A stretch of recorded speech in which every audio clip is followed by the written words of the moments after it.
Assalamu alaikum. Welcome again to another stream.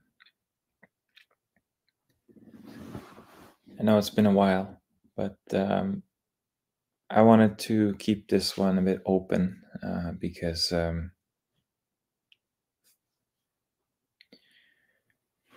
really hard to kind of gauge what topics to discuss. But yeah, assalamu alaikum everyone in the chat. I think I do have a rough idea of some things to touch upon. Obviously, all from the Qur'an, because it's the only book that we have that actually is from our Creator at the moment.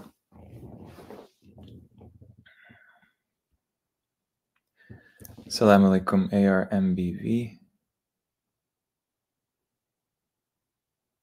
Assalamu alaikum, Nihal. Assalamu alaikum, Daffy Locks. Assalamu alaikum, Asif. Yeah, I still think about our discussion last time. I really do recommend you check that out if you haven't watched it. Salam Arfan. Salam Macaulin. Hope you guys are enjoying your Sunday morning, wherever you are in the world. Might not be morning.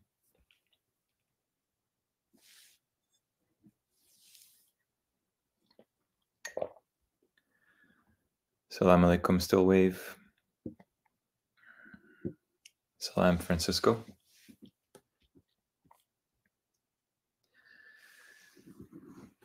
Yeah, it's I had a bit of a break for a bit, but I'm back. Hope not too much turmoil in the world. It seems like every day you turn on the news and you really don't know what to expect, really.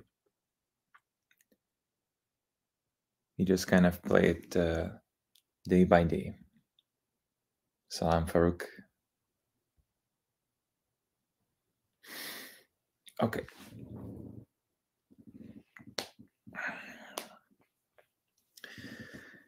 So feel free to kind of,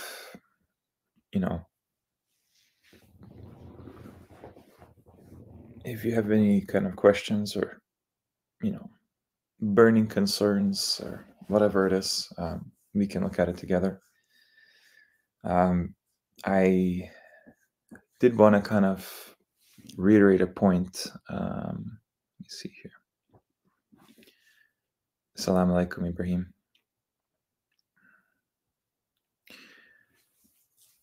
So you get this word deen thrown around a lot. And I don't know, I haven't actually really heard a true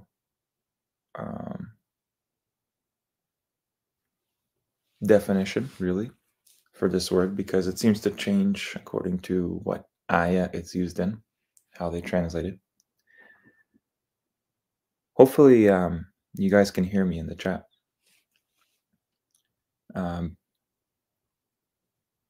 Usually, I've always understood this word to mean religion. But you can see right there that clearly doesn't mean religion all the time. Sometimes it means judgment. Sometimes it means recompense. Sometimes it means law. Why is it so hard for one word to just encompass and work with the word in Arabic? I'll tell you why. Because the people that translate the Quran today, or in the past even, they clearly have an ulterior motive to bring something about, almost like gaslighting the Quran. So it doesn't actually say what it means to the person reading.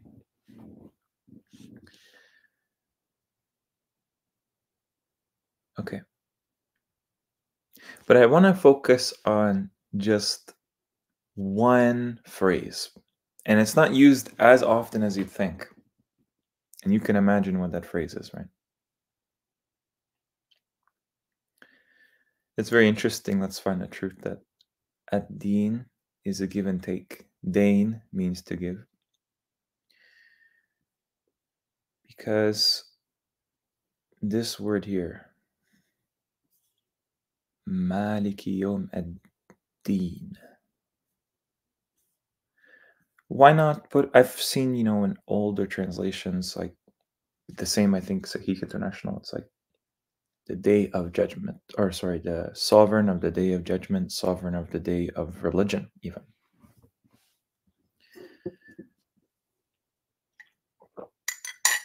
Sometimes they will put religion when it suits them. So, like, the only religion in the sight of Allah is Islam. But then, like you mentioned, let's find the truth, there's an exchange happening as well. So they'll say, like, the souls are recompensed, right?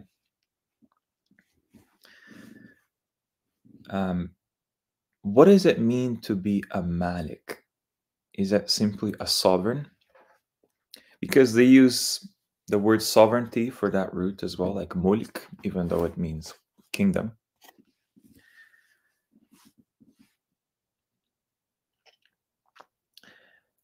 Malik. And, it's amazing. It's like he's just been staring us in the face the whole time, what that means. What anything means in the Quran. You just look at what is used for that word.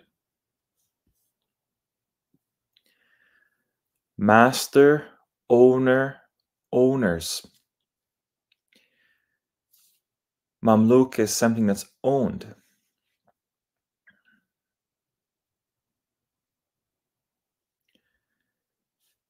Allah is the owner of the mulk, of the kingdom.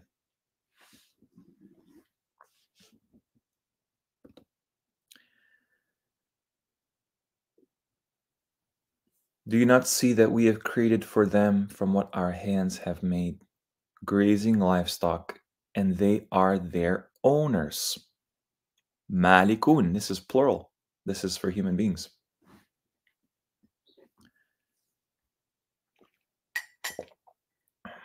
That's really cool. Let's find the truth that mulk actually means country.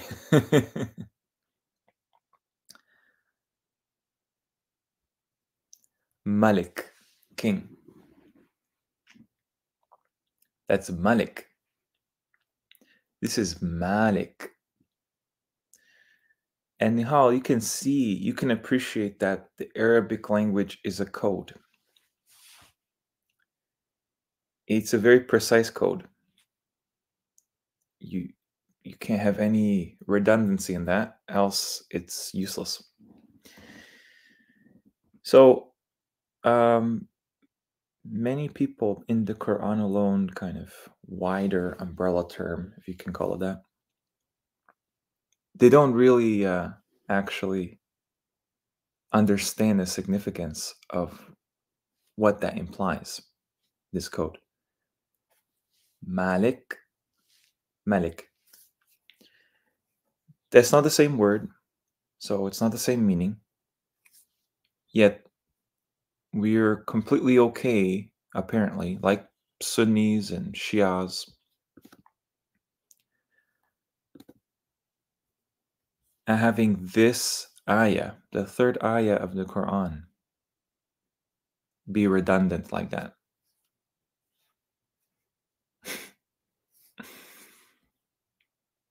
Maliki Yawm ad-Din, Maliki Yawm ad-Din. Well, guess what? It's Maliki Yawm ad-Din, and there's no proof of any other recitation for that, except what mankind ascribes to Allah. You can't apologize and say that's the same thing. Malik is king. Malik is owner, or like landholder, landowner. You can use whatever, proprietor. It's Malik. And qira'at is really a hoax perpetrated on Muslims that allows for this falsehood to continue. The very first video on my channel gives you a method that you can actually compare and contrast Hafs with Warsh. Those are basically like nearly 100% of Muslims read, pretty much 100%. Hafs would constitute like 95%. There's no comparison. And what's interesting too is that apparently there are no qira'at at all of the Quran that are preserved. And that couldn't be further from the truth. Essentially, the Quran is like really the most attacked book when you think about it.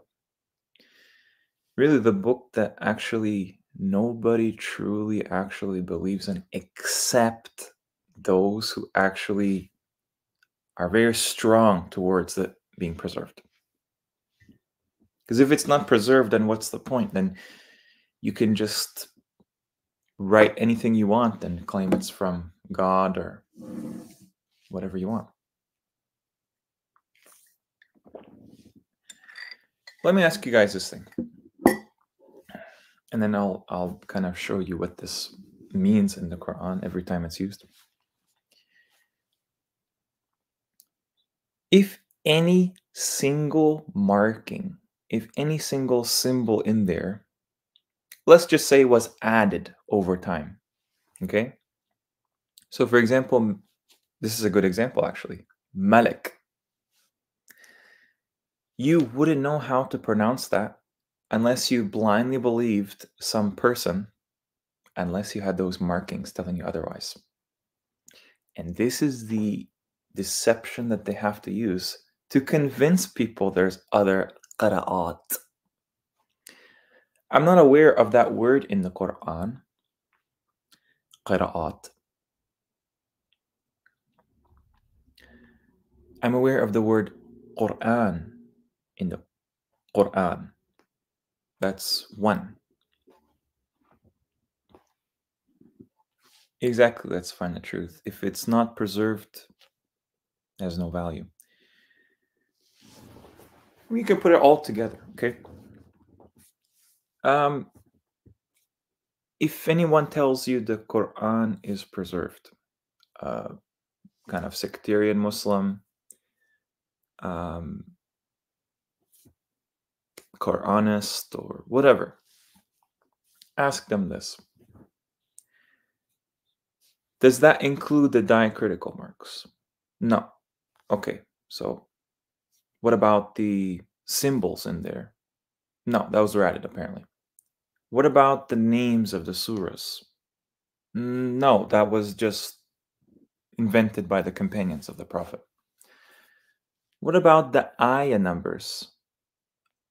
No, there's a bit of a debate. We don't understand if Bismillah is part of the Quran or not. It was just added in there. Okay, so not even the ayah numbers are actually in there. What about anything from... What about the Hamza? Is the Hamza part of the Quran? No, that was added 200 years later. What do you have left, really? Oh, what we have left is actually this skeleton text. It's a skeleton text, you know, basically, we only added these markings and everything else because the Arabs knew how to speak Arabic, obviously. So when they pushed forward to like Spain and, you know, North Africa and Iran and all these other places, then they added the marking just to help the non-Arabs pronounce the Quran correctly.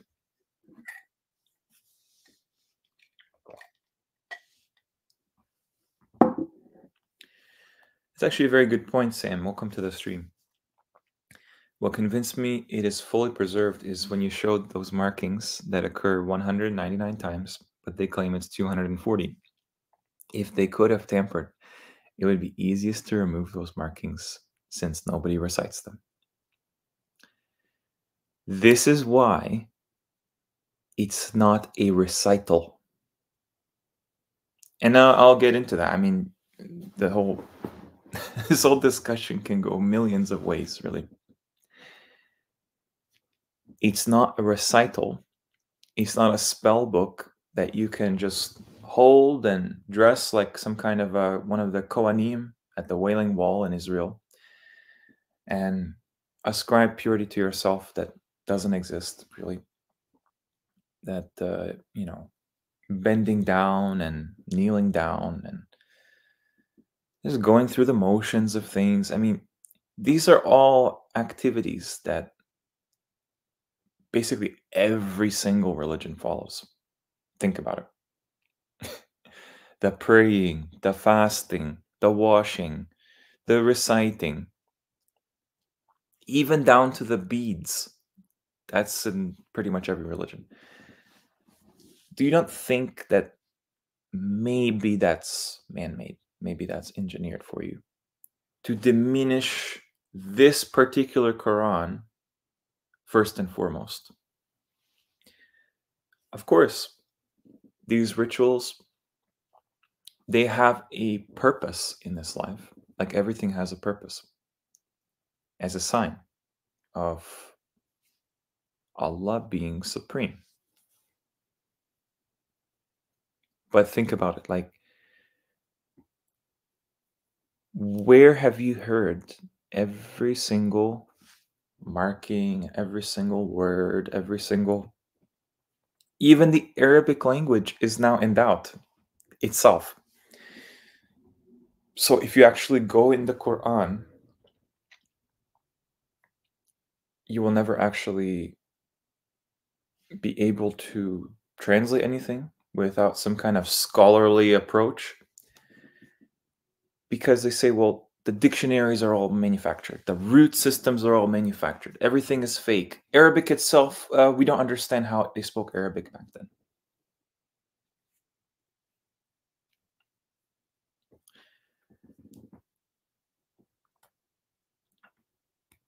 This is all part and parcel to get you to deny the one thing that will be indispensable to your soul eventually, as if it isn't already. And the reason I say in the future is because we're part of the understanding that most of the Quran already happened. And that's clearly fair to say that the Prophet Muhammad, you know, was carrying around this Quran, whatever form, and clearly we have a remnant of that from the past. So I would imagine that pretty much his life happened. And just like all the other prophets happen. But what is the relevance to us? Are we just this kind of, you know, marginal population of humans that we have no prophets, no messengers, no miracles, no angels, no jinn? Like, we don't have any concept of anything. And that's right now, like, if that all happened, does that not mean Allah, the creator of me and you, His word isn't eternal. It's just bound in time. You can find hadith like all the time where it clearly states Allah goes into the creation. Allah has change. I mean, think about it. You're talking about abrogation of the Quran. That means some verses actually don't apply anymore entirely. And then you have also verses that got revealed but never made it into the Quran, but actually their legal precedent actually still applies, like stoning adulterers and whatever. It's just a mishmash of kufr. And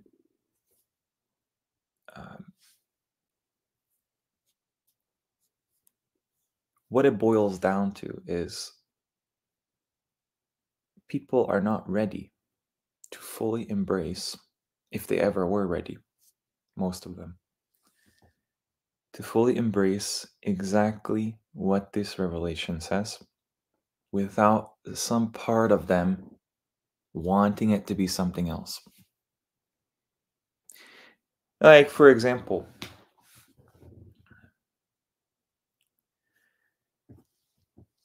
pretty much most of the world, because of the way that things are disseminated, are actually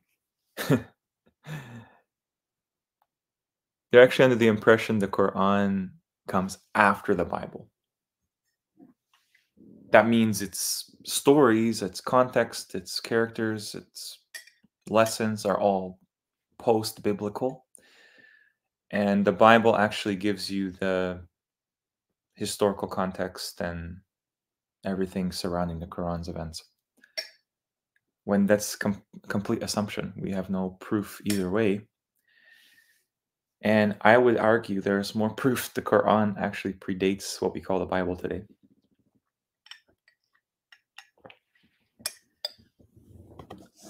Because the Bible is very lousy.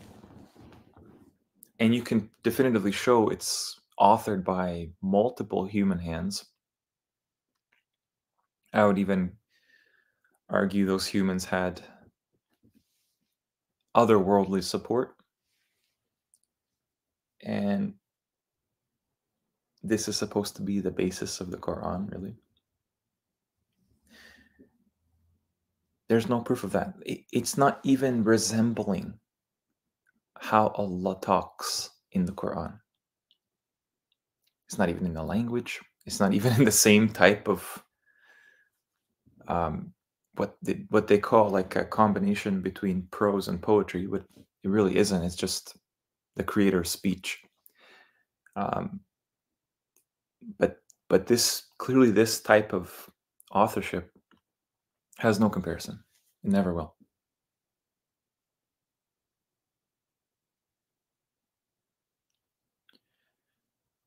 Okay.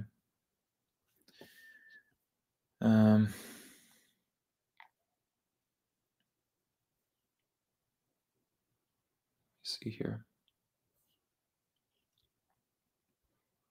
Yeah, that's interesting. Bangla, that Deen means day, or Nihal, Deen means day in Bangla. I didn't know that.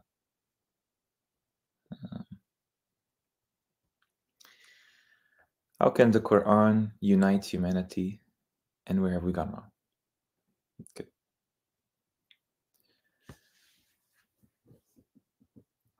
The Quran is a record of pretty much everything that you can imagine the Creator is capable of. And that's why it wraps around all that you can imagine and more. It doesn't just deal with history or your personal life or the future, also the afterlife, also things that only could be in Allah's knowledge. So, what do you mean by unite humanity? Do you mean that, humanity is divided and became various different sects and factions out of jealous animosity after truth came to them and knowledge came to them? Doesn't it almost seem like humanity, uh, very likely, oftentimes is the problem, 9 times out of 10. Allah says knowledge came to the people of the book, the family of the book rather, Ahl al-Kitab, and they differed out of jealous animosity. Really, I think the word is baghyan, and that's usually related to transgression,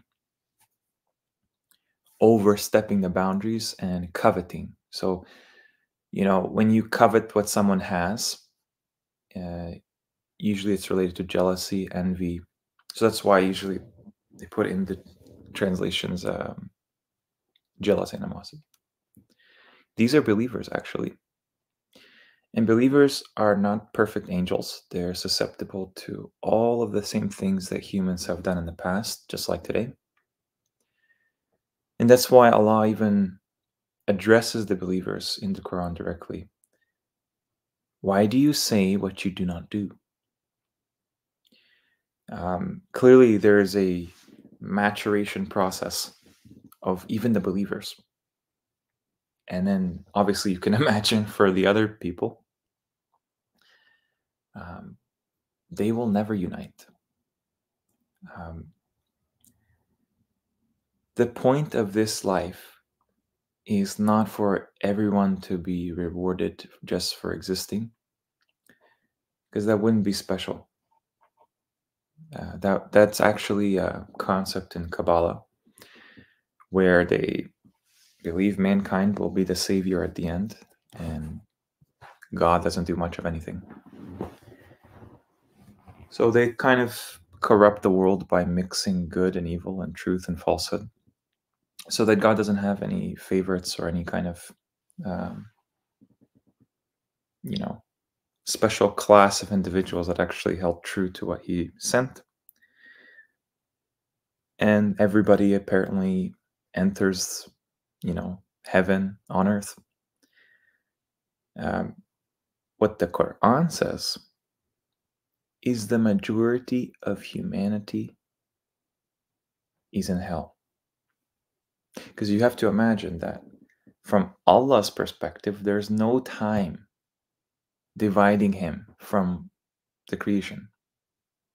He sees through all of that, beyond all of these restrictions that we're under.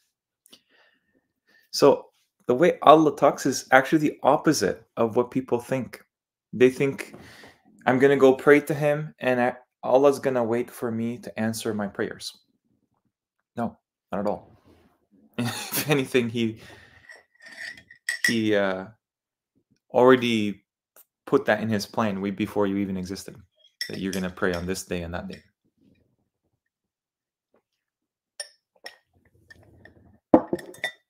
Allah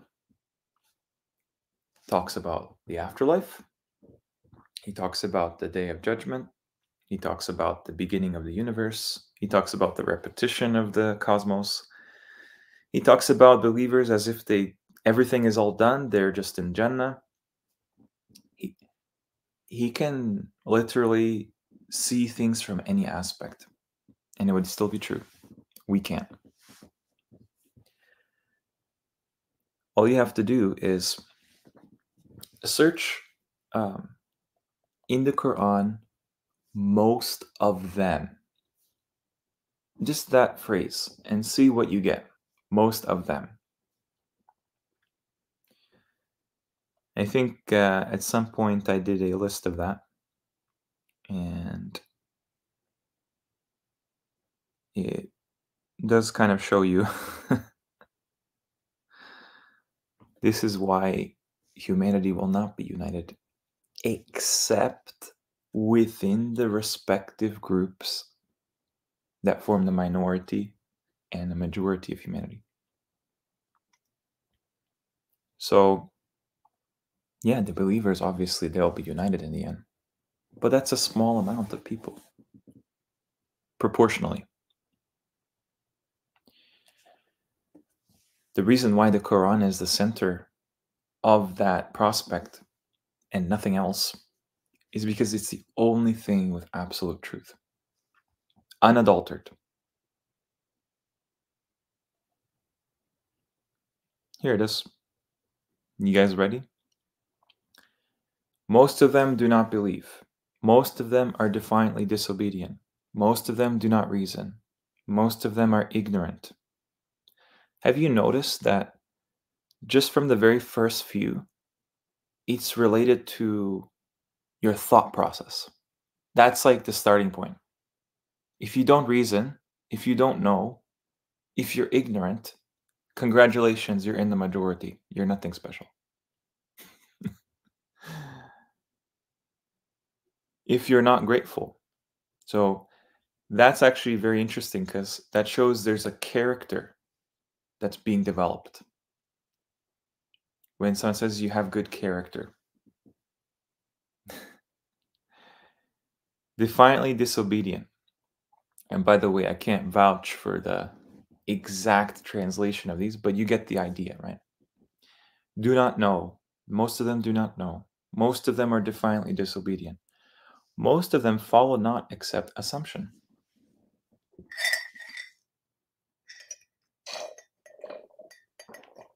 That includes assumptions about the Qur'an. Most of them do not know. Most of them are not grateful. Remember that shirk and shakr, gratitude and associating partners, that's actually related, right? Most of them believe not in Allah and associate partners with Him. If God is like a man to you within time and space, with man characteristics, you don't believe in God. That's what it says there. Believe not in Allah and associate partners with Him. I've already posted this in the Telegram group back in July. Most of them do not know. Most of them are not grateful. Most of them are disbelievers. Most of them do not know. Most of them do not know the truth, so they are turning away. Do you get the impression that humanity will be united or not? Do you get the impression that it's in our hands to create this righteous nation of believers and community of just resilient folk based in God's religion? Nope, it's not in our hands. It's not in our hands because we don't possess the knowledge of who most of humanity will end up becoming. We really don't. Someone on the street that actually looks like, really lost, really like just insane, that person can be your ally in the future. You just don't know. It takes time for people to be guided on the process of guidance. And then someone that looks like, oh yeah, you believe in all the same things. We're the same faith. We're the same. We're brothers in the same faith. No, no, no. That's not always the case. Allah already talks about hypocrites that don't read the Quran, but they clearly claim it. Otherwise, we wouldn't be here. We would just be satisfied with the religion around the Quran that's presented to us, called Sunni Islam and whatever. Most of them are to the truth averse. That's a very interesting one. That means the truth is actually dangerous by its own nature. So that means that it actually hurts people that the Quran actually claims what it does. It's not good enough, and it's actually threatening. But that's the way it should be. You're talking about Allah, and He already knows where everyone ends up, what's in the hearts. He knows exactly why things end up happening the way they do. Here's the one that really ties in with this verse. They are not except like livestock, rather more astray in way. Why would humans be compared to livestock? In fact, worse, because livestock, I mean, they're just created to do what they do. Humans are not created to do that, and yet they go deeper and deeper into this ignorance and in this kind of domestication of their, you know, the sovereignty they're given by Allah over the creation, over the worlds. He's saying that because Allah knows very well humans, majority of them, there's no denying that, by the way. This is like something you learn way early on. Majority of them enter hell. And that's where the livestock really actually come into focus, because this word here, I already mentioned, maliki, it means owner, because malikun, humans, are contrasted with this idea. Humans are owners of cattle. What do you think Allah owns with this concept of Yawm ad-Din? Is it not the people that just enter in droves and droves and droves, like a long, crowded way into hell? I'm going to show you why. That's exactly what it means. Most of them are not believers. Oh, and by the way, Surah 26, Ayahs 8, 67, 103, 121, 139, 158, 174, 190. That is repeated. Most of them are not believers. Most of them are not believers. It's repeated 8 times in that one surah. Most of them are liars. This is referring to the poets, actually. From them, from these poets, whoever they are, most of them are liars. Most of them do not know. Most of them do not show gratitude, do not reason, do not know. They are associators, do not know. Serve the jinn. Most of them serve the jinn. Do you not see how this is a function of shirk and kufr? What are the gods that people follow, actually? And trust me, they will follow them, literally, when they make themselves available and apparent. But right now, it's all hidden. It's all kind of symbolic in a sense. But it's still very real. The unseen is real. Make no mistake about that. They serve the jinn because these are their gods. They're kind of these beings that look very godlike to us if we encounter them, and if they are manifest before us. And that's why, like, they exist as this other conscious, sentient creatures with free will.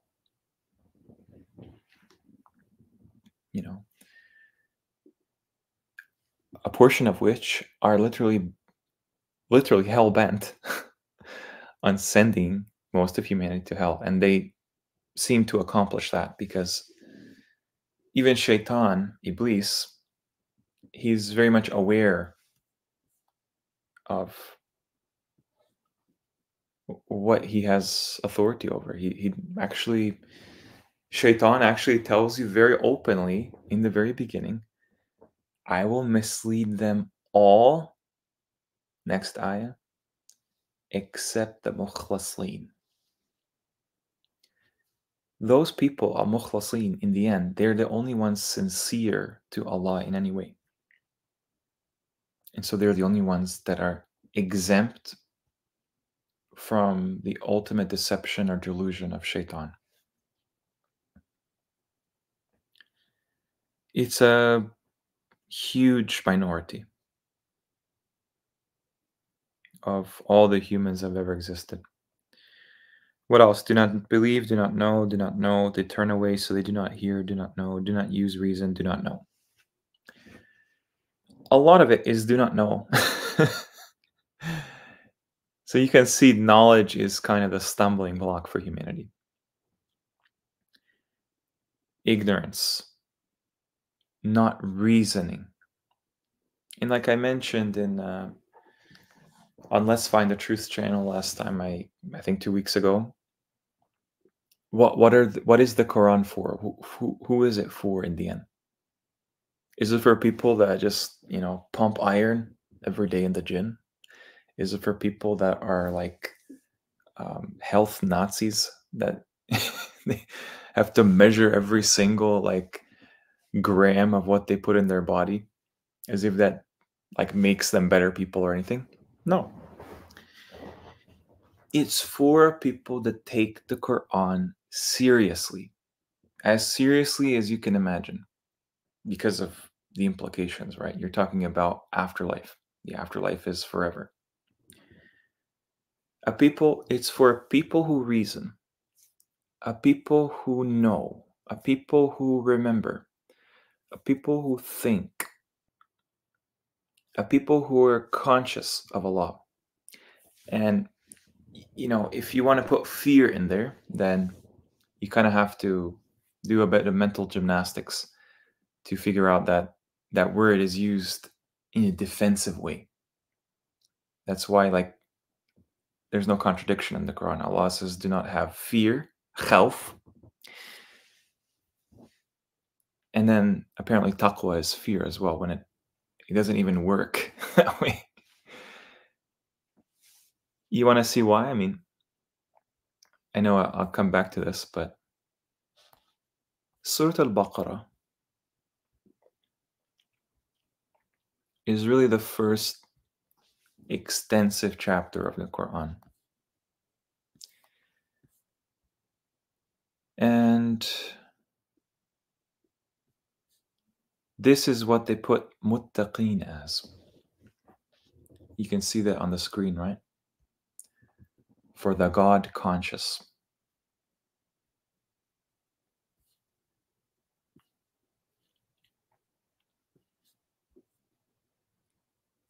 Not fearful ones. They understand very well in the translation that if they put fearful ones, it would be really not a good selling point for people to enter Sunni Islam at all.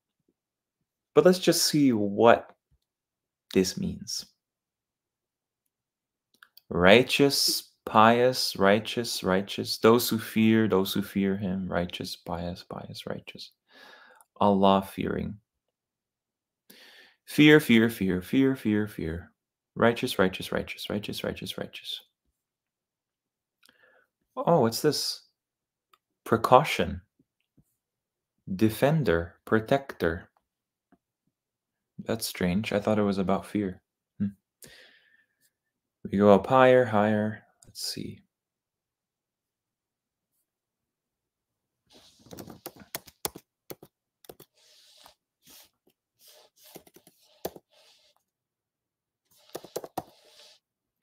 Wow, that's weird.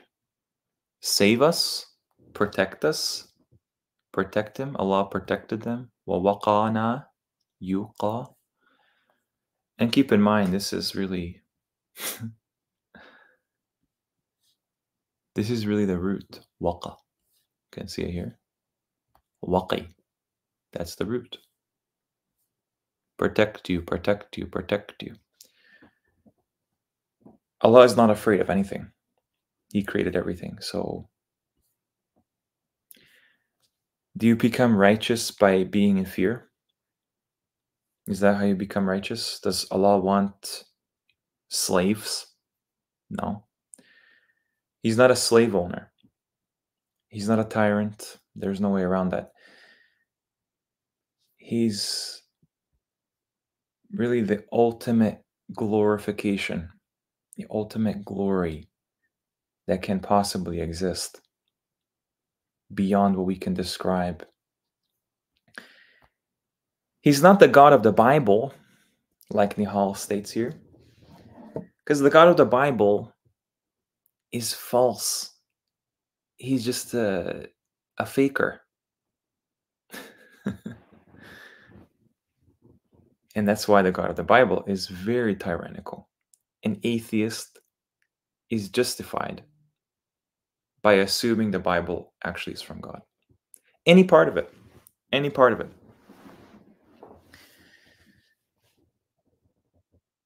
We prepare by staying in the middle, putting the Quran in the center of our daily life, whatever we are doing with our life.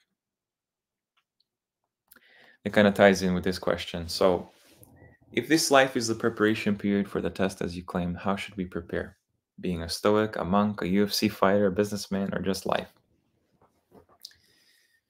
It's a really interesting question because it's not going to be the same answer for everyone, because we're not a hive of ants or bees or jinns. We're actually human beings. And what works for me is not going to work for everyone. There's just no way around it. This is part of our experience, is that what you call the deen is a universal, like Allah says the deen is perfected, and it's about there being no change in the creation, the deen of the fitrah. Okay, that still has weight undeniably right now, because we have a sense of right and wrong, and a child grows up understanding this very early on. If you have an examination in a university course or whatever, does it make sense to you to just blow it off before the exam and just go into the exam room and just wing it, knowing that your future is in jeopardy depending on how you do on that exam? Of course, you wouldn't do that. You would be responsible and study. You'd be responsible and get in the mindset that you need to have to confront that test, that you don't even know how that test will look like, but you know what it will test you on. Okay? The Quran is the same way, just on a scale you can't even imagine. So we humans find ourselves in many different eras. The one currently is probably the most unique of them, because it just is so distanced from Allah's blessings and his miracles and his prophets and angels that we seem to think that those things are all gone. They'll never come back. But clearly what he said in this book is, just wait. There will be a time when you will see everything this book discussed clear as day around you and in your soul. And the knowledge is one aspect. That's probably like one of the more important things, to understand what to expect, what to prepare for. And yeah, you can be a UFC fighter, you can be a monk, you can be a stoic. I would strongly advise you don't be a monk because monasticism is described as something innovated in the Quran. That's something that Allah never condoned at all.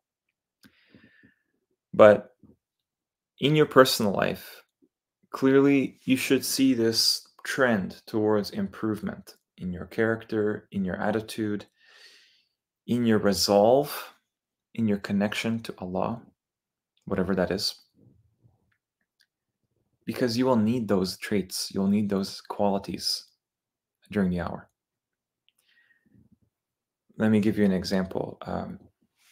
Again, the same thing. It's, you have an exam coming up. That exam determines your future forever. But I guess in this case, just say, maybe it's a exam to enter some kind of professional school, or that will give you a better life, prospect of, stable income and everything. Let's just say you know all the material. You're very confident in the material, but you as a person are very, very nervous writing exams. You freeze up and you get anxious. And that wastes time because clearly an exam is always timed, just like the hour. It's in a particular duration.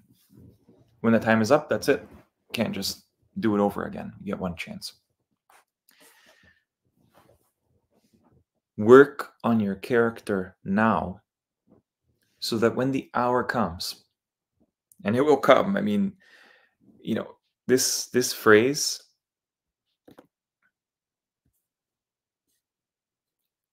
no doubt in it, that's used for the hour and the book. That's how important this book is to the hour and vice versa. No doubt. So what you're seeing now is actually this time is the ultimate preparation for the ultimate test. It doesn't matter what way you develop that. You have to understand, like, Allah is in control of all of these details. It really is. I mean, some people pray and that keeps them grounded. Some people fast, that keeps them just kind of, stable. And this is why I think these concepts are universal today. Every human at some point in their life prays to God. And they don't do it in the way that we're taught to do it. They do it in the way that comes naturally. They call to God. I mean, an atheist calls to God on the battlefield. It's just normal. That's not the problem. The problem is when we make Allah a thing, when we make him this kind of, um, you know, thing that floats around to benefit our desires and stuff, right? Um, trust me. Then, you know what? Give me just 1 second. I'll be right back. Thank you for listening. Just give me 1 second. Okay.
All right. Thank you for waiting. Yeah. Basically,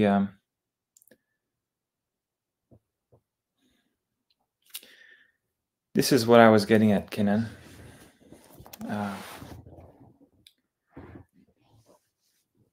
You have to understand that what you see right now is nothing. Like it's nothing compared to what's possible. Just keep that in mind. If you do any of these things, okay, then you become a person that's literally susceptible to what goes on in the world and what the devils inspire.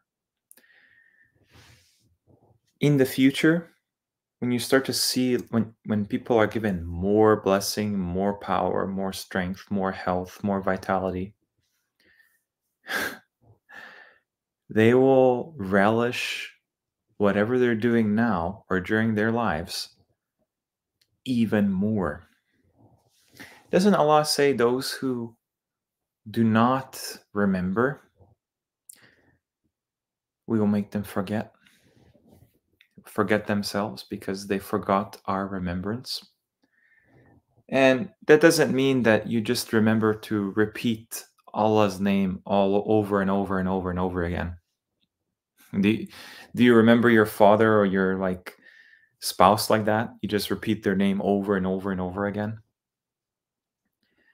Clearly, the Quran is a memory of something. To understand the future, you have to understand the past.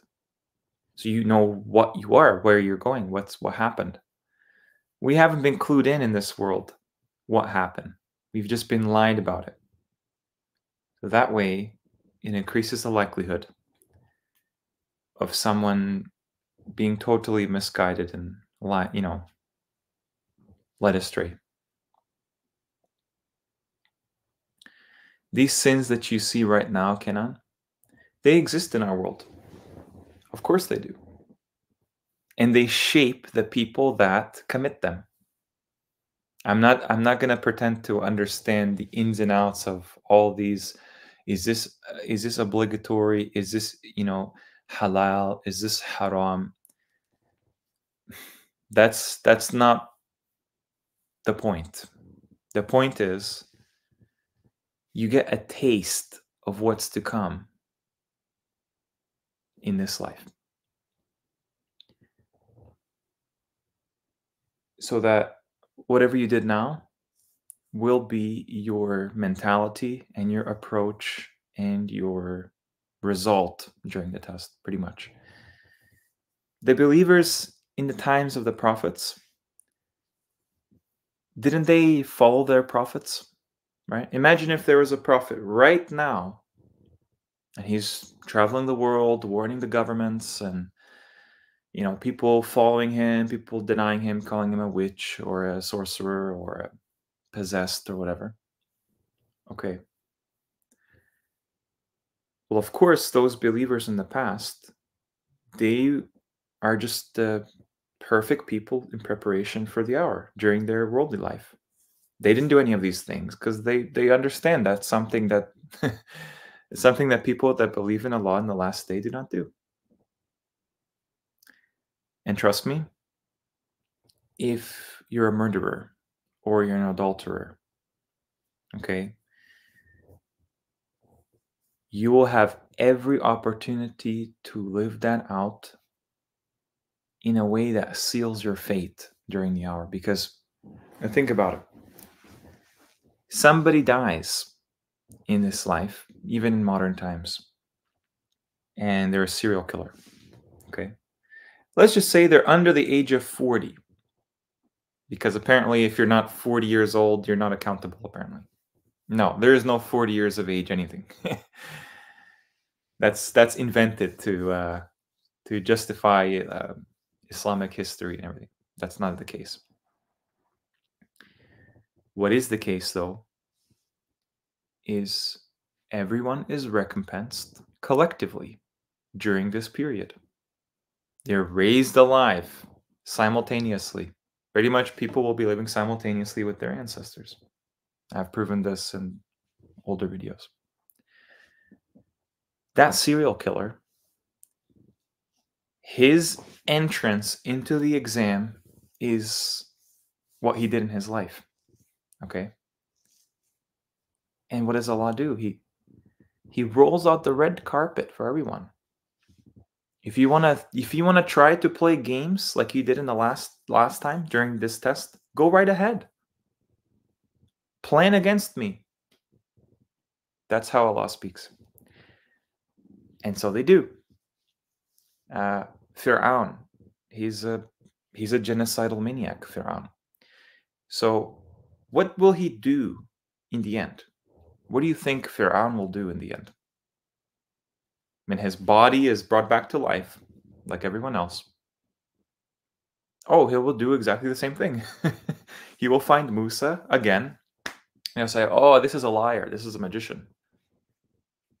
You see how people forget during the time that it really matters. This is how a disbeliever becomes the instrument of Allah's plan. And the whole plan is just to extricate the believers out of the rest of mankind. Obviously, the jinn are also included. I don't want to exclude them, but what I understand most is humanity. Every generation, every reset, every prophetic era had its believers and majority denied, right? So every section of them will be pooled together. And that's why this prophet, called the Prophet Muhammad, he's addressed in conjunction with those souls from jinn and mankind. So it says, Ya ayyuha an-nabi. All the souls that are paired, that are believers in the end, because Allah knows the whole story. They're with the Prophet during that time. He's responsible for them. They follow him around. He's their commander-in-chief, essentially. He's a representative of the believers. And so that's why the Quran speaks in this language as if it's talking to you. When in brackets they put, "Oh Muhammad." He's the role model for the hour. And what's interesting is those people didn't waste their time. They didn't apologize for the things they can't explain in the Quran. They spent their time knowing it's true, proving to themselves it's true, and improving their resolve so that during that time, what they're confronted with, they succeed in the end. And there's different levels to it. It's not like one size fits all. There's clearly levels to people, like within the disbelievers, the believers. That's why like the afterlife has degrees. We raise in degrees, you know. But clearly they're on the same page that, you know, we're in this life for this opportunity. And what we do here in this life right now, it's really a means to an end in the end. And think about it. Everything that you hold dear right now, right? That'll be gone in an instant. And you have no idea what course that will take. Because, Kenan, I don't know if I mentioned, the hour has its illusions as well. And its enjoyments as well. It will be very attractive to people. They will see themselves as very attractive because they will be. They will be improved. New bodies, new experience. So if you're somebody that is really obsessed with how you look, really obsessed over your physical appearance, that you're attractive to somebody, to the world, Imagine what you will do during the hour. You will actually be an ideal form.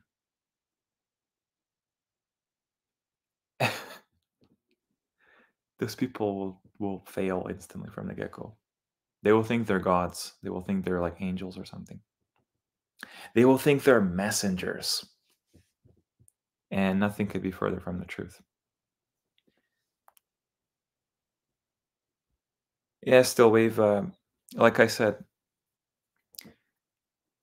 you're witnessing how the Quran is a furqan, because it casts aside and separates who really believes in it and who just uses it as a measuring stick or some kind of like, you know, virtue signaling. That's it. But when it matters, you will literally see the community there before your eyes. What can we possibly do in this life? We have no um, we have no way to gauge intentions really until it's too late. Until you're like, you've already wasted your time in a way. During the hour, that's in Allah's hands, and you will see really truly what everyone is made of. Okay, it's like Allah gives you the story that you deserve. He gives you the end that you deserve, the journey that you deserve. And he has such a good opportunity for everybody. But guess what humanity does? They're not satisfied with the best. They revert back to what is small or insignificant. Because really, they don't actually attribute him his due glory, actually, when you think about it. To even suggest any part of the Bible is the Word of God, inspired scripture. That's a blasphemous statement. To even suggest hadith, like the sayings of the Prophet Muhammad, apparently. That's revelation?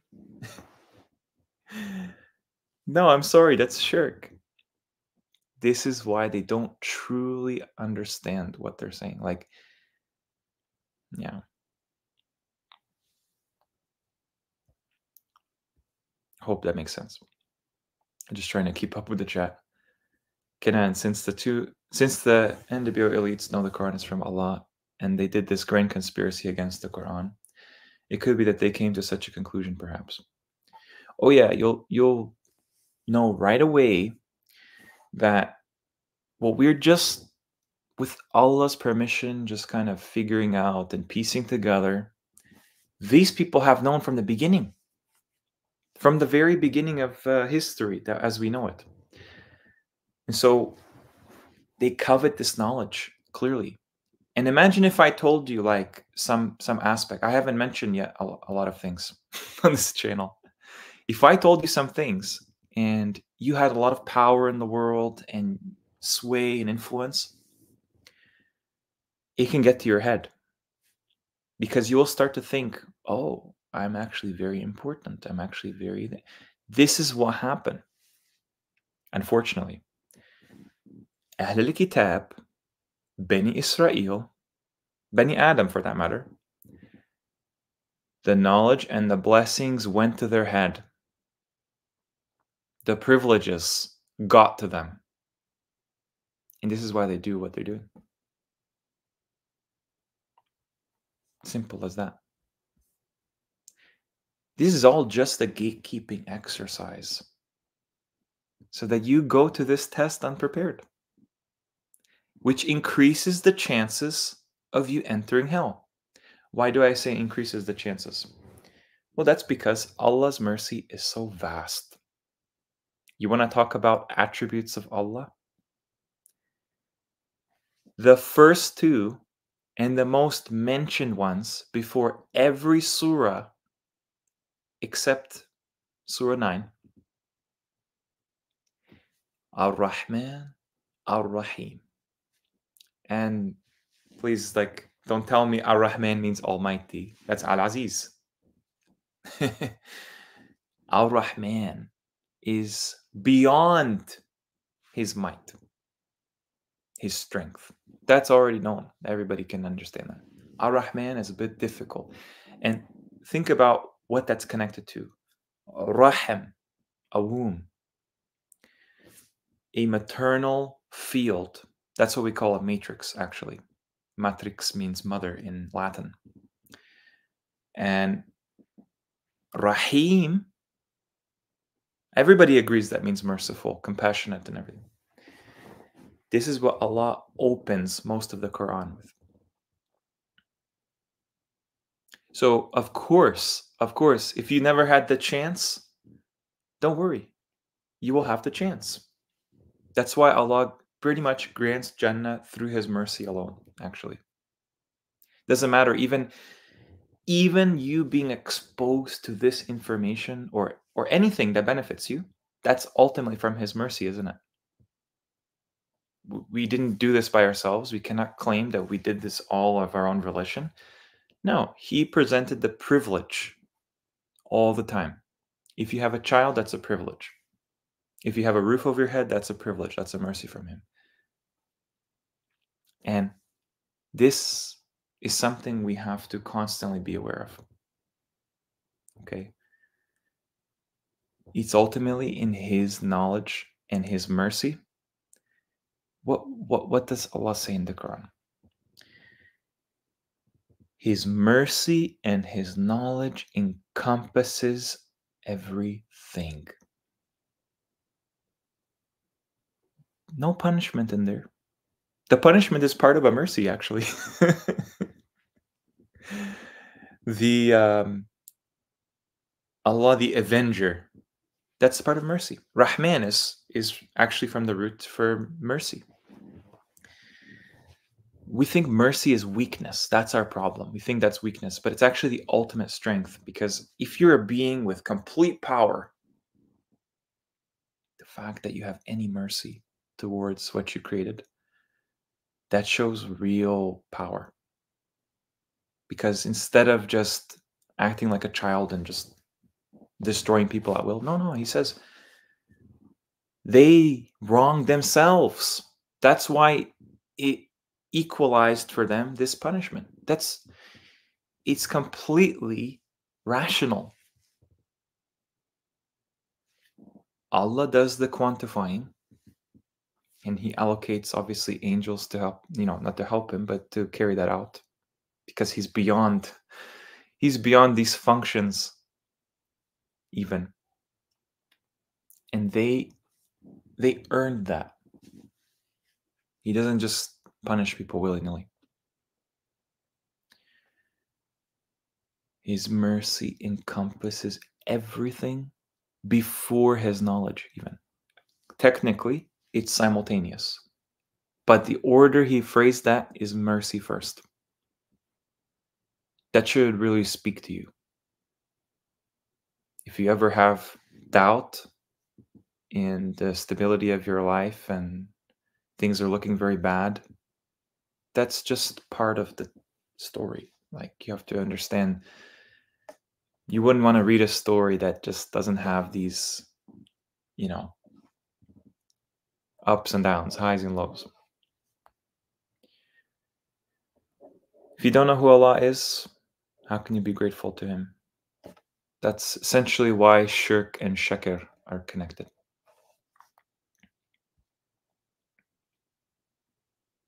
Yeah, we can only be humble and grateful, honestly. Peace, Adriana.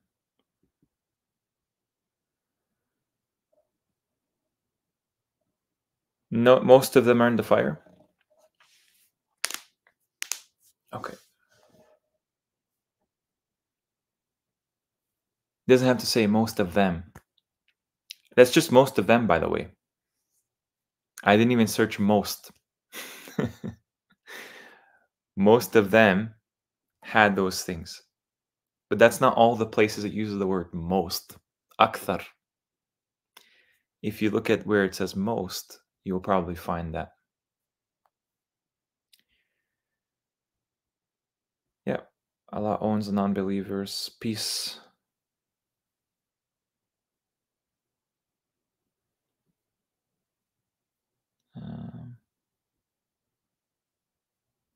Yeah, peace.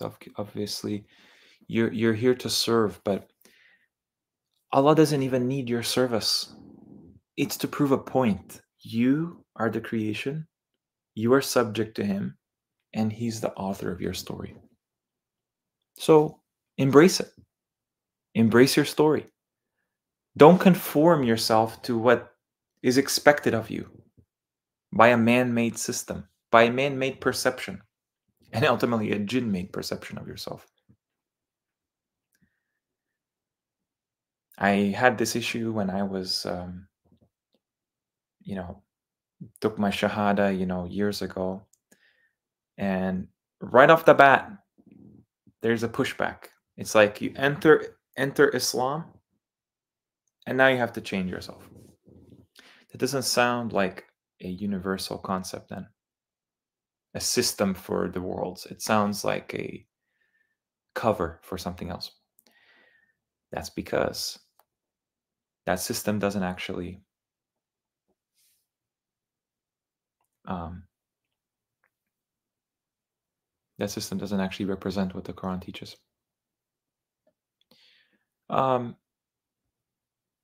Yeah, Samurai, always forget to kind of. It is actually stuck on that. I wasn't showing anything else, but I'll try to show you that exact thing. Yeah, peace be upon you guys. I'm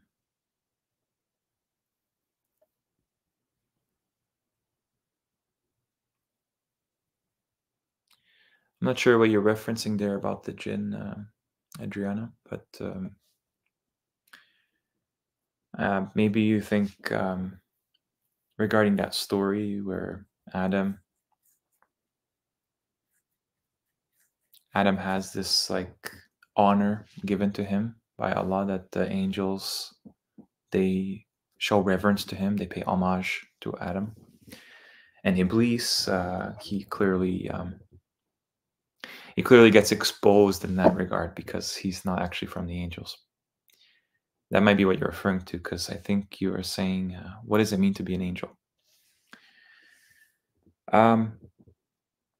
What it means to be an angel is to actually not be tested anymore. Okay. So essentially, you're kind of a different creation entirely. And I'll show you where that it says that. Let me just, if people are not aware, I did discuss this. You should definitely see the stream I did with Let's Find the Truth 2 weeks ago, apparently. Let me see here.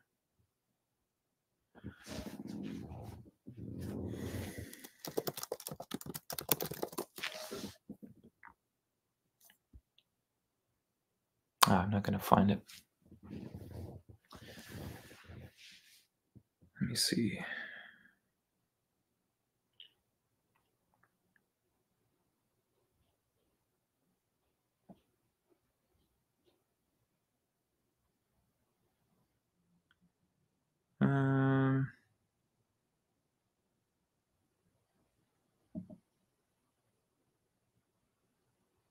Oh, there we go. 43:19. Allah has made the angels. You see that on the screen? Oh, of course you don't, because I don't have it. Allah has made the angels. Whenever you see that phrase, ja'alu, Allah has made, you're talking about the creation.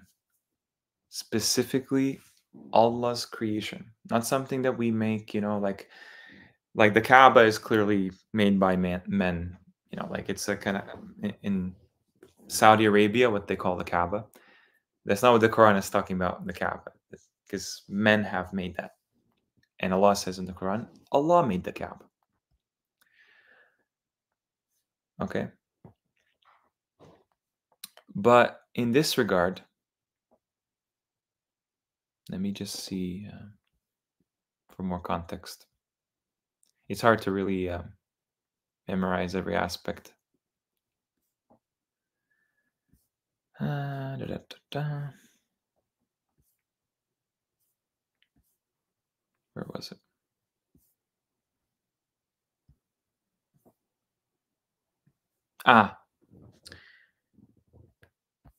This is what I'm talking about. So the angels are a creation.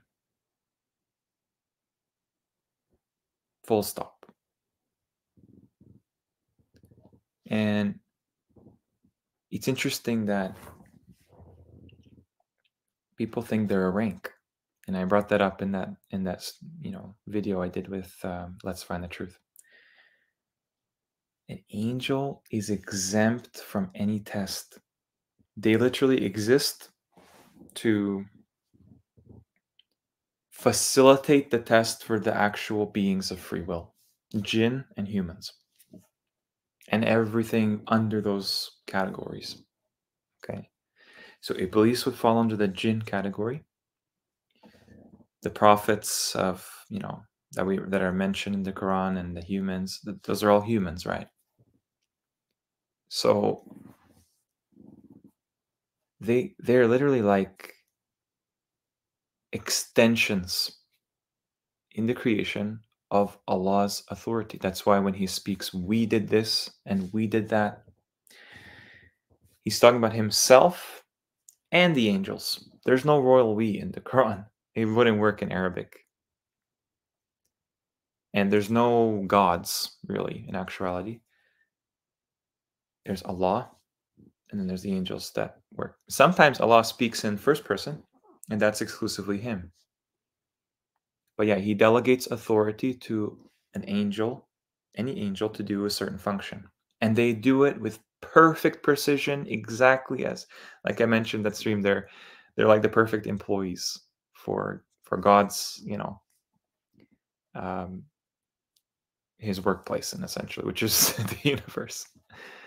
So they, in the end, what happens is humans and jinn are essentially prepared for the afterlife, because the afterlife has a different physics and phenomena, and it has to, because it's eternal. It's immortalizes what's ever in there, right? Including the beings that are sent to hell or to Jannah. So what's interesting is the form that they take are angels. I'll show that to you here.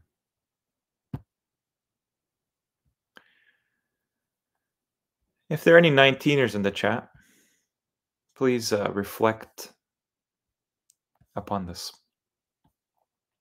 before pushing any 19 nonsense using the Quran.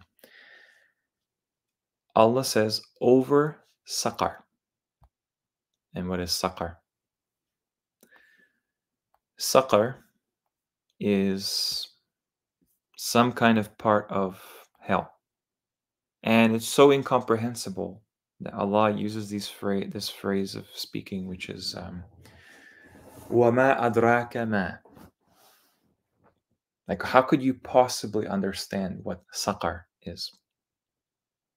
Okay, this is not just hell. There's a word for hell. This is an aspect of hell, probably the lowest one. Over it, over her, that region, that actual existence, plane of existence, are 19. We don't know what 19. They say these are angels and all this. Well, the next ayah tells you, and what have we made of ashab an-nar except angels? Who are ashab an-nar?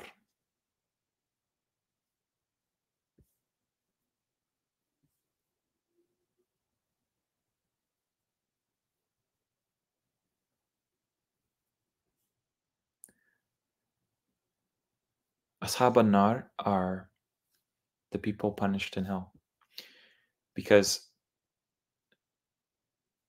that's how it's used. Companions, companions, companions, companions, companions. Only here it's put as keepers. The reason why it's put as keepers here and not companions, and you can search this term, ashab an-nar, for yourself. Angels of Allah are not punished because they're servants. Okay? So why does Allah say, we have made ashab an-nar except angels? Okay? Not made them except angels. Why does it say that? Clearly, angels are a type of creation that's eternal.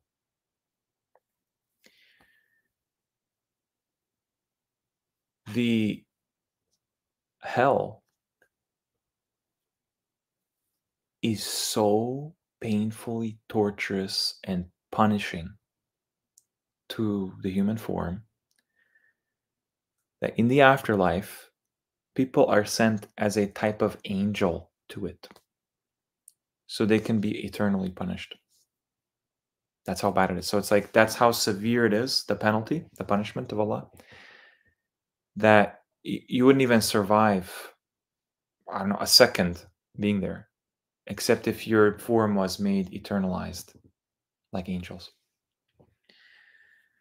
And there is some kind of a hint in the Quran that there are two different types of angels. Okay? And I'll show you what they are. This word, malakain, let me see if I can find it right here.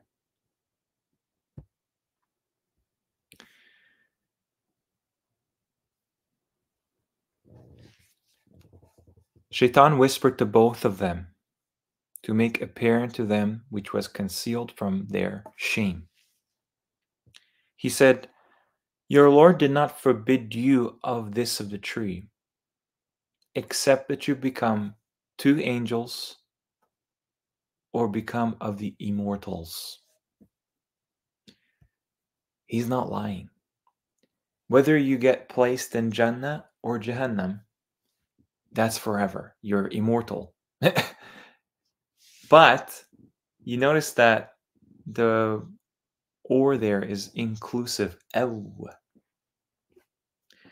So that means that being one of these two angels, and obviously I get it, he's speaking to Adam and his spouse, so that's two people, but clearly malakain is two angels. There's two types in the end.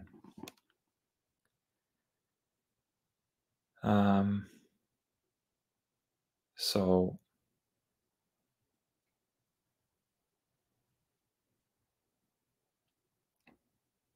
what is being said there is that Iblis is aware of this, and he's just leaving out details that would make you not follow him. That's how Shaitan deludes people. He gives them the truth in a kind of obscured way. He doesn't actually lie in a way. And that's what the elites do as well. They give you a truth that ends up being like very misleading because it's not the whole truth. You know, in the courtroom, it's like, will you speak the truth, the whole truth, and nothing but the truth? That's all that the Quran is, really. I hope that makes sense.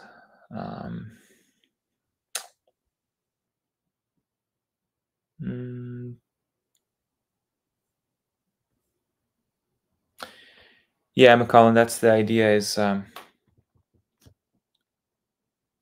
Shaitan sits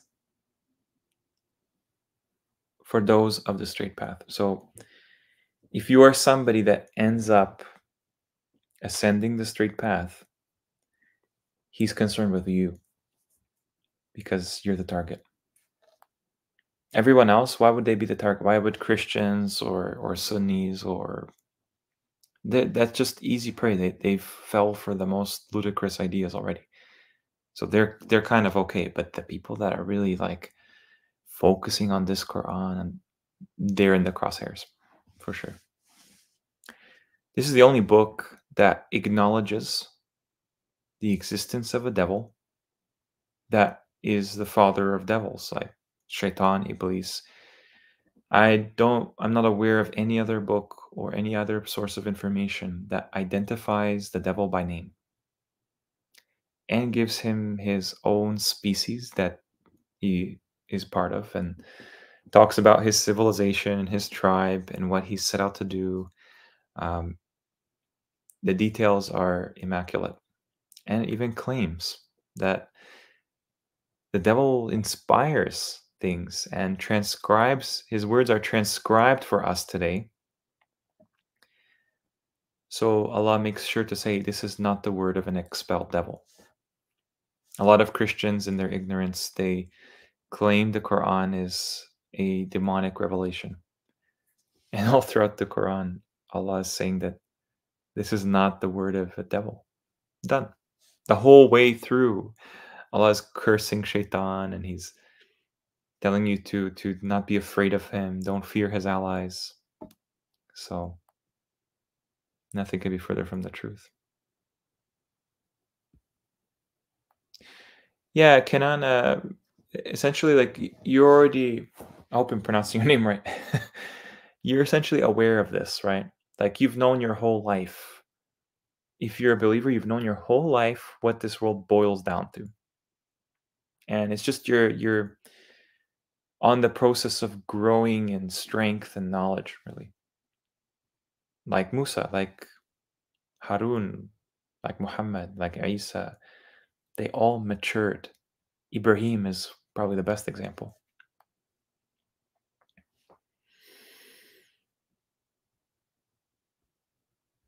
Yeah, it's very possible, actually. Let's find the truth. It could actually exist as the duration of an hour to Allah.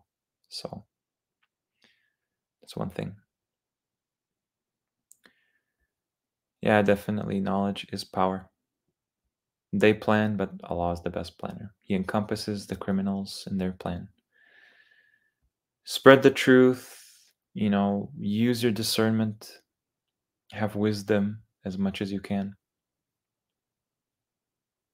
Yeah, definitely. Well, it's a bit of jealousy too, right? Because they kind of have it out for the people who are believers in the Quran. Like, they constantly attack them. So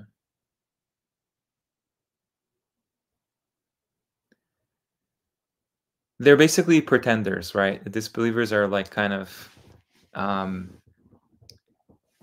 how would you describe it? They're like,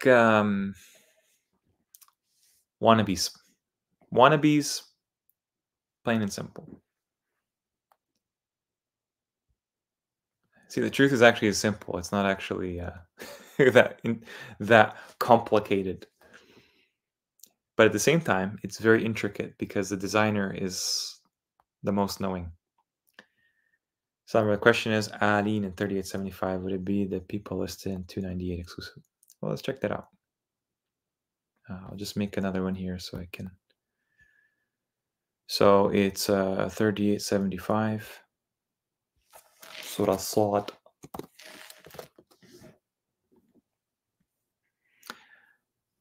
Oh, Iblis, what prevented you that you should tasjud for one I created by my hands?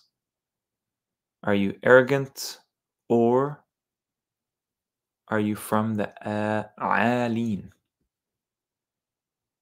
Okay. Now, you mentioned 298. Okay.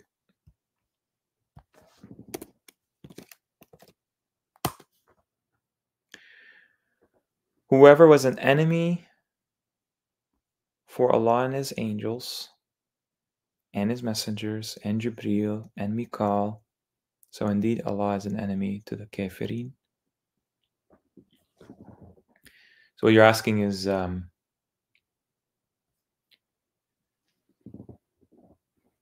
Would it be the people listed in 298 exclusively? Well, look at where this word is used here. Alin, al-alin. Okay? There's an entire people. Qawman alin. And you can imagine who this is about, right? Towards Fir'aun and his council, his assembly. So they were arrogant and were ahalin. Okay? Just compare that to this. Whoops. No, not this one. Okay. Astakbaru, and they were qawman alin. Oh, Iblis, are you astakbarta, or were you from the alin? The people of Fir'aun are like the masterpiece of Iblis in a way, because they're both. But Iblis is one or the other.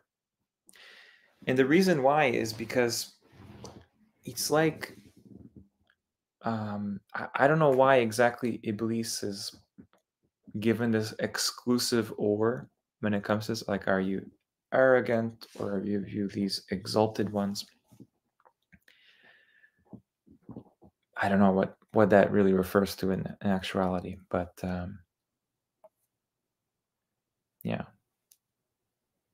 So, but look who it's connected to. Qawm Fir'aun.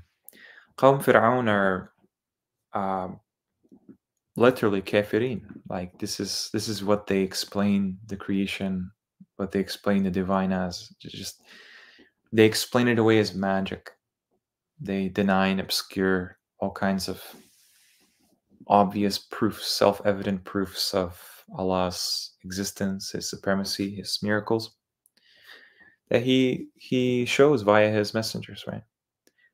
So, yeah, in a way, it would actually be what you described in 298. But I can show certainly that this word is only used in one other case. Hope that makes sense.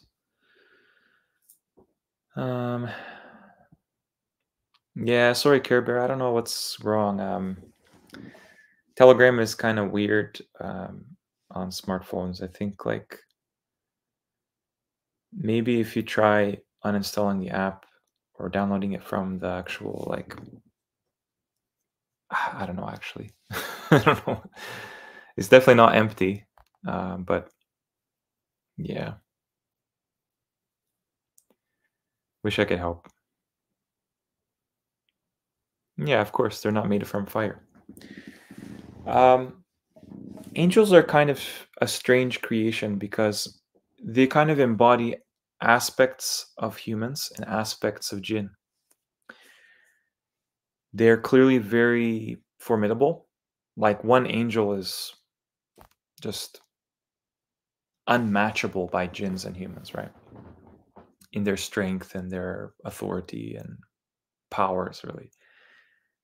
But at the same time, they come in the form of bashar, which is a human form, when they approach the messengers and other humans. They are hidden from us largely. They have a kind of what we would see as like a supernatural realm where they reside in, just like the jinn. They're extremely long-lived, if not eternal, in a way, just like the jinn. But at the same time, they're feminine. They're shown to be feminine from how they're viewed. It doesn't mean they actually are feminine, but that's how people see them as females. So they wrongly ascribe them as daughters of Allah, right? Humans are actually named after the word for women in Arabic. So an-nisa is the women. al-ins, the humans, and nasi is forgetting. So clearly, the kind of feminine aspects amongst the jinn and humans clearly delineate humans more. That's why nations are called ummas, and this is mainly what's concerned with humanity.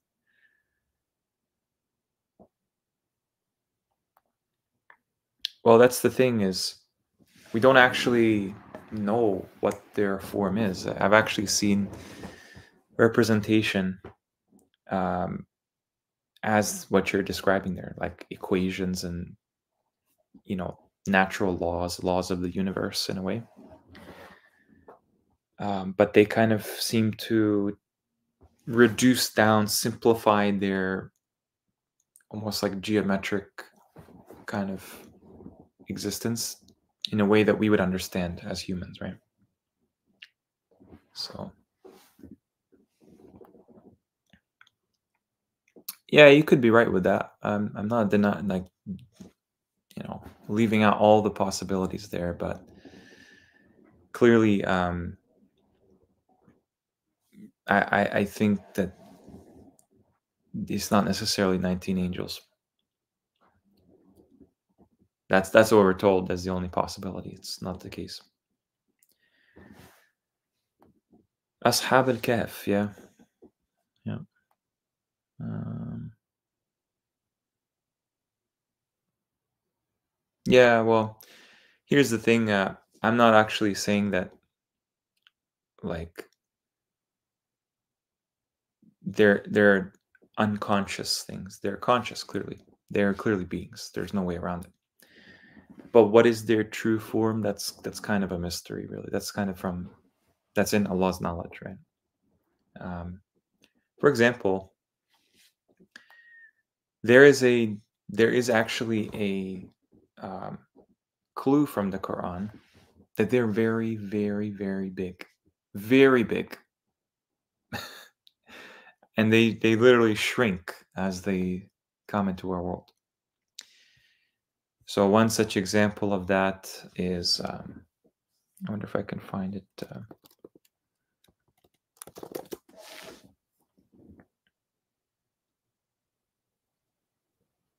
No, this one. Okay, so here it says the angels are at its edges, right? Edges of what? Oh, edges of the heaven. Okay. How could the heaven have edges? That seems like a solid thing. I don't know. I guess we live on a globe, and just trust modern science based on Kabbalah and everything. We should just trust that, even though the heavens, there's a roof of the heaven. There, it's interesting, like the mental gymnastics you have to do to defend the globe. Anyway, the angel upon her edges, and it bears the arsh of your Lord above them that they ate. These angels are so large that they can hold up these massive, extremely, probably the heaviest things out there in the creation. So they're incredibly strong, really. And think about this too, like a Jabbar is a large person, a large titanic size, right? That root is actually in the word Jibril. Jibril. Ever wonder what Jibril means in Arabic? Well, it has to be related to something of titanic size. Um,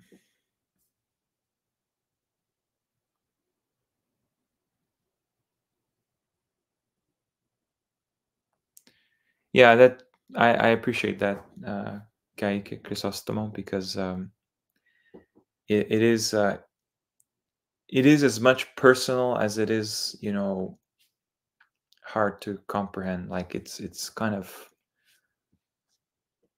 yeah.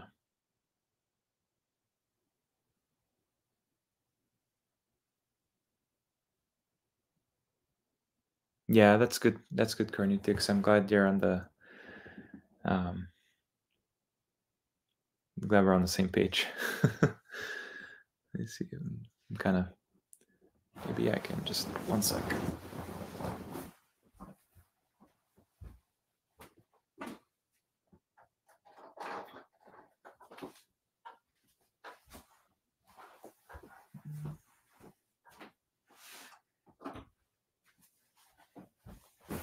All right, that should be better. All right. Just going through the whole. Okay, I think I'm caught up with the chat here. Yeah, thank you, emulation. I appreciate that.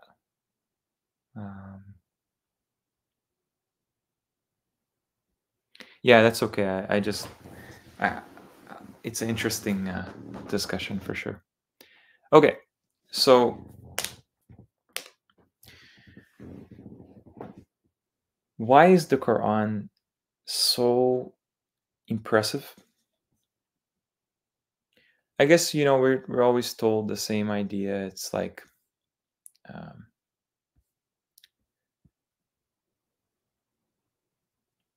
let me see.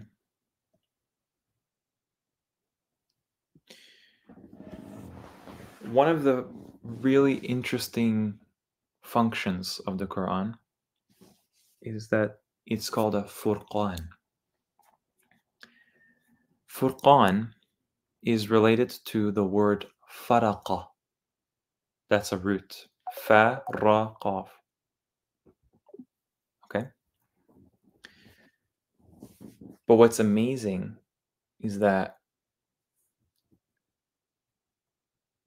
this is literally separating the Quran from all other forms of dissemination, reports, and literally anything you can imagine as a news. Okay.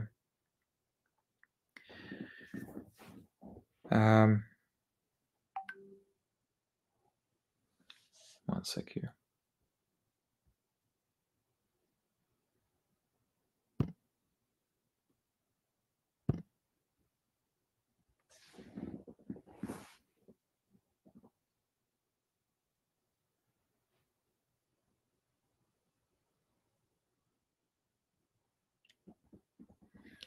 Let's look at that here. So let me just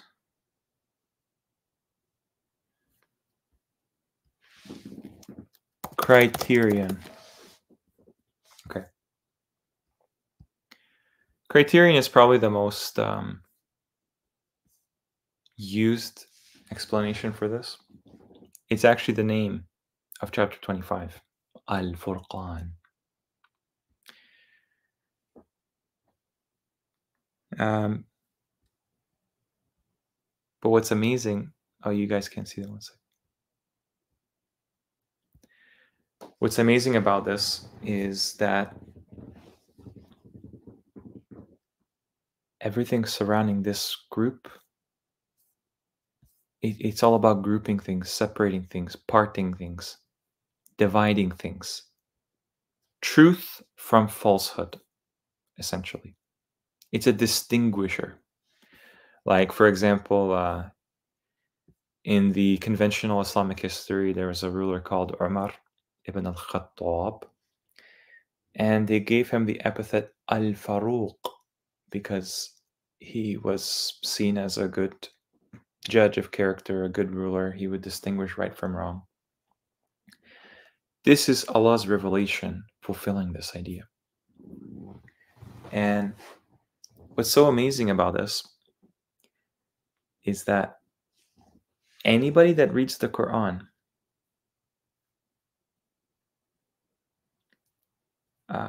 they actually will either be led astray or guided. That may sound a bit strange. I thought, the Quran is a guidance solely. It is.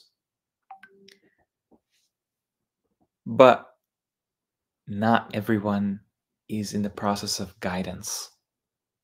Most of them, at the end, are in the process of misguidance, even though this Quran is still a thing. For as soon as it was like descended to the Prophet Muhammad, it's still a thing till the very end in the afterlife. It's like the actual, if the Prophet Muhammad is like the seal of the Nabiin, or the kind of completion of it, then this book would be for all the other books. So, in a sense, you can read the Quran and get a totally wrong conclusion from it if there's something wrong with you and you're trying to conclude something from the Quran. This is how the Quran can trap people.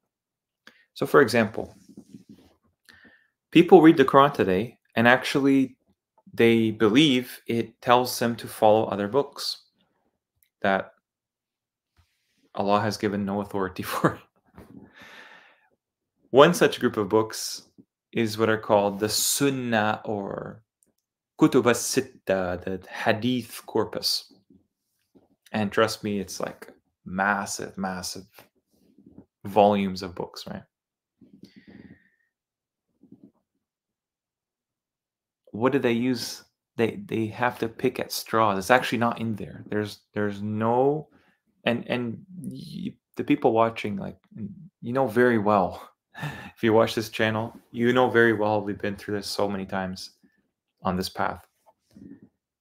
There's no actual impetus for following these hadith books. That's something that Quran followers actually understand. But the vast majority that call themselves Muslims, they're under the impression that no, this is the Quran came with this, and it says obey the messenger, and it says whatever the messenger gives you, take it. And you've heard the same arguments over and over.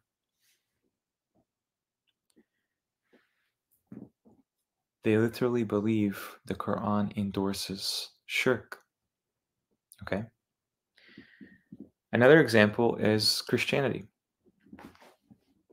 Christians that apologize for the Bible and they debate against Muslims that believe in the Quran in theory. They say that the Quran actually confirms the Bible. So it says, oh, the Torah and the Gospel, and follow this. See, you Muslims, you don't even follow the Torah and the Gospel that we believe in. Even the Quran says it points to that. Doesn't mean the Bible at all. What it's saying is literally what it has to be. At-Tawrat wal-Injil. And we can have a discussion maybe at another date. What is the Tawrat and the Injil? But clearly, the Bible fails the litmus test. It's not in Arabic. It's not one book. It's several books, actually. Dozens of books in the Bible. It's not protected. It's contradictory. That means, it can't be from Allah at all. It's obscene. It's slanderous. It promotes false realities, like things that God could never be. It promotes a false timeline. Everything is all wrong. So clearly the Christians, they read the Quran and they said, see, it confirms the Bible. Let's just reject the Quran, even though we need to follow it if it says it confirms the Bible. This is how the Quran traps people. People find polygamy in the Quran. People find minor marriage in the Quran. People find, just like you mentioned, Quranistics, science, modern science in the Quran. And I can't think of a better example than Maurice Bucaille. You guys have probably heard of Maurice Bucaille. He's a French convert to Islam. I think he's a doctor or professor. And he wrote a book, Scientific Miracles of the Quran. He's kind of the person that popularized the idea that Pharaoh's body is preserved in is Ramesses II in the British Museum.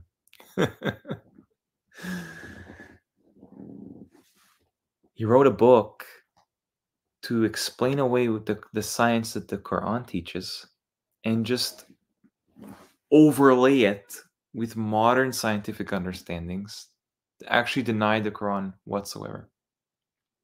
Deny the Quran entirely, I should say. This is why people are attached to things the Quran has no reference for because it doesn't actually exist. It's just an idea from jinn and men, and they follow that interpretation that suits them, that suits what they want to be true, instead of what it actually says. This is how the Quran is a criterion. And like you mentioned there, Qur'anics, it's all hadith, all reports, a hadith. It's just reports, that's it. Allah says, people know very well, the Quran is best of the hadith. It's almost like Allah sent all of his revelation in a single hadith. And this Quran is the best of it. Every single aspect of the Quran is relevant to us and important and not to be understated or underestimated. Yeah, Aaron BV, I do hope to dive deeper into that. One thing I want to mention, though, that you can probably imagine, like, I don't know why this has to be, stated at this stage. The Torah is not the Torah. And the Torah is what we would call the 5 books of the Old Testament. The Torah is not this Frankenstein text that's clearly made after the Quran. It's just not. I don't know any part of it. And think about that for a second. If the entirety of a compilation of Allah's words could not all be Allah's words, then none of it is. So any verse, anything from, let's just say the Bible, let's for example. If any of it is in doubt, literally, that's it. It's just not scripture. It's not from Allah's revelation. It's kind of pretty simple to understand. He's not going to defile his Torah. If that's even a book, at this point, it's kind of hard to say, but let's just assume it's a prior revelation, or even Suhaf Ibrahim, Suhaf Musa, right? If he's going to allow his revelation to be translated after translation and jumbled up together, lost in there, and actually expect us to use an Arabic Quran to confirm an English Bible or a Hebrew Bible or a Greek Gospels and figure out what is the truth. That's madness. That's clearly not the case. So what you mentioned there, Ayah and BV, these are books currently in the unseen realm. That's right. The unseen is actually the definition of who are muttaqeen. That is the kitab, no doubt in it. A guidance for the muttaqeen. Pause. Right off the bat, it's not a guidance for anyone else except the muttaqeen. The reason why that's the case is because if it wasn't, and if it was just a guidance and guides everyone, but they deny, that would defeat the accuracy of this ayah. When he says something like that, you can take that to the bank. That's basically the end all be all. It will always be true. And who are the muttaqeen, by the way? Are they just little God-fearers all day? They just hold up signs, fear God, repent to God, God will guide, God, repent of your sins and purify your soul, blah, blah, blah, Jesus coming back. And no, that's not muttaqeen.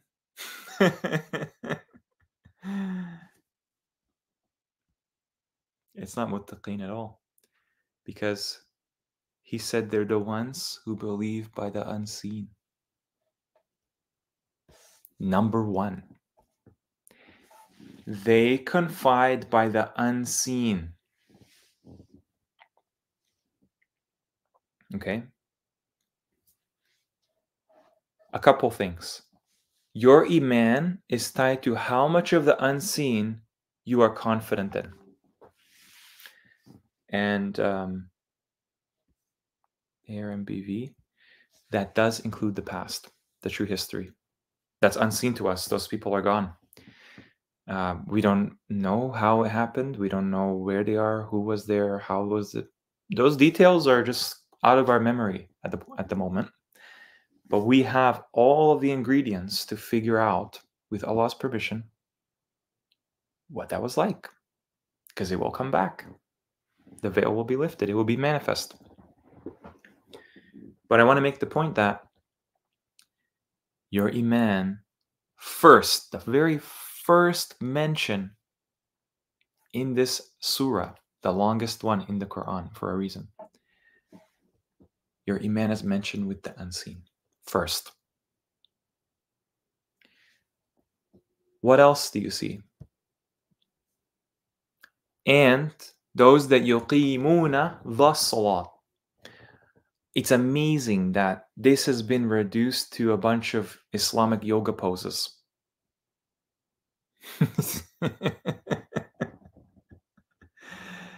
You guys are aware, right, that every religion does yoga poses.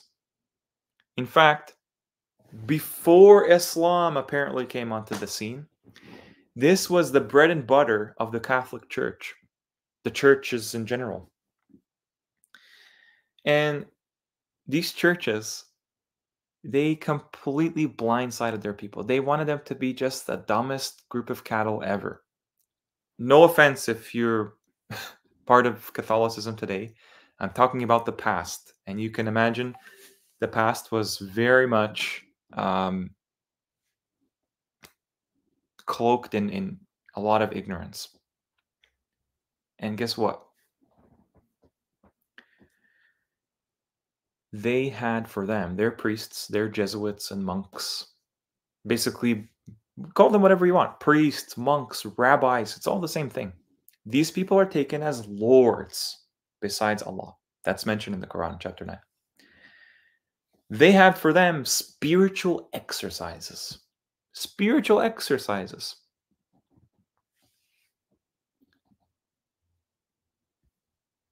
Okay? Literally exercises. They wave their hands, they move their bodies, they kneel, they bow, they put they face plant, they plank on the ground. They come back up and then they do the thing over and over again, hundreds of times. And maybe I've thrown a few self-flagellations in there, Thankfully, you have to thank the Shia, literally to preserve this for us, and some kind of smaller sects of Catholicism, like in the Philippines. You understand that that's a carnival, that's a circus of nonsense. Allah, it doesn't matter how beautiful you can make it look like. Allah doesn't need any of it. It's really for you. If you want to experience life that way, go right ahead. Shave your head, grow your beard as long as a homeless person or whatever, and just live in austerity. Go try to fight the government. I don't condone that, by the way. just disclaimer. But go try and do all of these things. See how far you get. As-salat is one thing.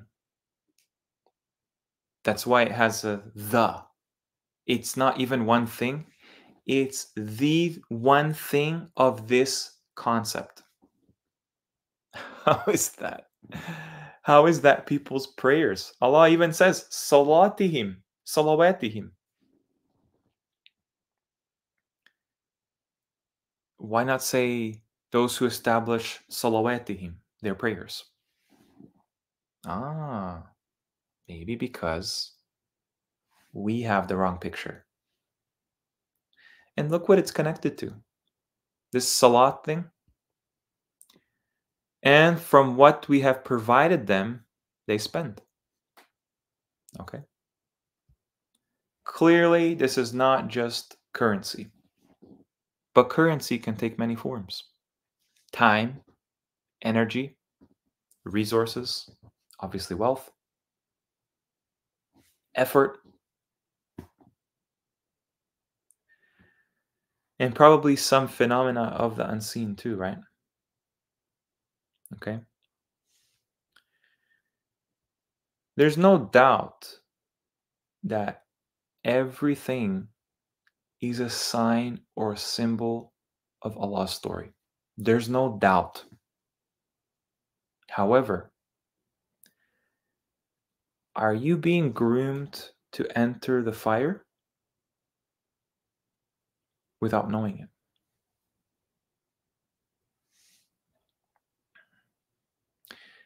And I really commend you for this idea as well, Birdsong, because what we call as atheists in the Quran, it's kind of murky, actually. There's only a few verses that talk about atheism in its sense, like alladhina yulhiduna, because today in Arabic the word for atheist is mulhid. You see kafirin, you see, mushrikeen, munafiqeen, zalimin, but there's no mulhideen, actually. So to me, it's kind of like not really a state. It's actually a transfer of position, if you get my drift. It's like people can atheize, if that's a word, into a respective category. So hypocrites, they clearly pretend to believe in Allah and the last day and the messenger and everything, but they don't. It's all external. That's why the Sunnis dress like Jesus and Mary. And the kafirin, they don't pretend. They tell you openly, this is fake. This is all fake. Religion is made to control you. And yeah, I can understand that to some extent. But this Quran, nobody has actually disproven it. They just made lies around it. That's kufr. Okay? So really, what it boils down to, Birdsong, is there are many different types, flavors of the same type of people. The believers have many types of their own ranks. Mu'mineen, muttaqeen, salihin, sadiqeen, muhajirin, ansar, goes on and on. The other side, the majority of humanity that's ever existed, the same thing. Decent people will, in the end, always believe in Allah. I know it's hard to comprehend that. But think about this, right? Let's just say you're just a decent person. You've never heard of the Quran, but basically your life is all of its principles. And you don't openly deny it. You don't openly challenge Allah's existence or his supremacy or anything like that. Do you know what that means? That means that your fitra is intact, which means your heart can be guided. Okay? That doesn't actually mean you're an atheist. Many atheists you actually talk to, they're not really atheists because they will just not have a religion that they subscribe to, but they believe in a higher power. They believe in God. Their concepts of God are missing, and they don't like pretend to know. They just say, "Well, I believe God created everything. I believe there's higher power. I certainly um, try to make the world a better place and think that this is the case." Right? They're actually not atheists. What you would call them is agnostic, right? Which means you don't know. But they don't deny this. They're theists in a way. Allah's story definitely will extract who was truly in submission to him and who wasn't. It will be kind of shocking, but like you said, Miss Ali, like everyone's conscious that God exists. There's actually not a person on this earth that can truly say there is no God. It's almost like we're hardwired to know there's a God. The question is, what is your God? Okay. The question is not, does God exist at all? That's a given. That's a logical conclusion rational mind can make. It's all about the details of that knowledge, of that understanding. Um, yeah, I mean, it's kind of amazing, you know. There will never be a time where humans are actually really atheists, if you think about it. Shaitan is not an atheist. Why? Because he spoke to Allah. He fears Allah. Doesn't that tell you he's not an atheist? Atheists are pretty much an illusion in essence, because in the end, there will be no atheists. So it's just like a map. It's like almost like the people in the past. They they had so much surrounding them of Allah's mercy, right? They couldn't even conceptualize Allah never existing. They could just say, "Oh, it's my wealth, or it's my gods, or my priests, or whatever." But they clearly know that at the center of it all, there's a first cause to everything. This is exactly the point, ARMBV. They can't comprehend the unseen. You know why they can't comprehend the unseen? Because they want to make God and his book and his messenger, even the angels, as something other than exactly what they're presented as in the Quran.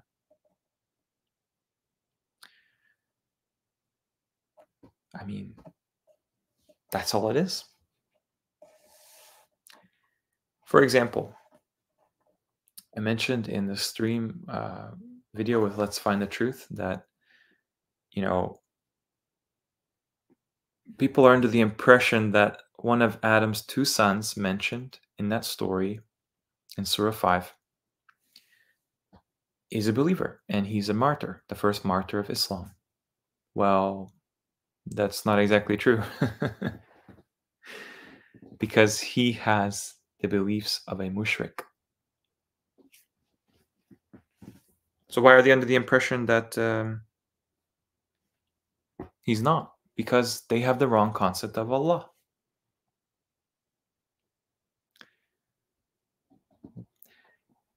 If you believe that Allah resides in the creation, okay, this is what shirk actually enables. Is you actually believe the creation contains God in a sense, or can even be on the same level, or a piece of God can be in the creation. You're a mushrik. Whatever you want to call it, monism, pantheism, panentheism. it's undeniable that Allah is beyond time and space, that is a product of the creation. The creation is separate from him, clearly. There's no thing like unto him.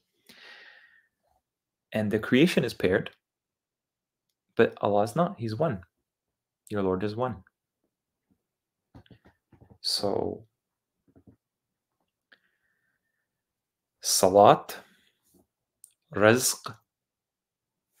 What else is in this? Ghaib. Yuqimuna. Yu'minuna.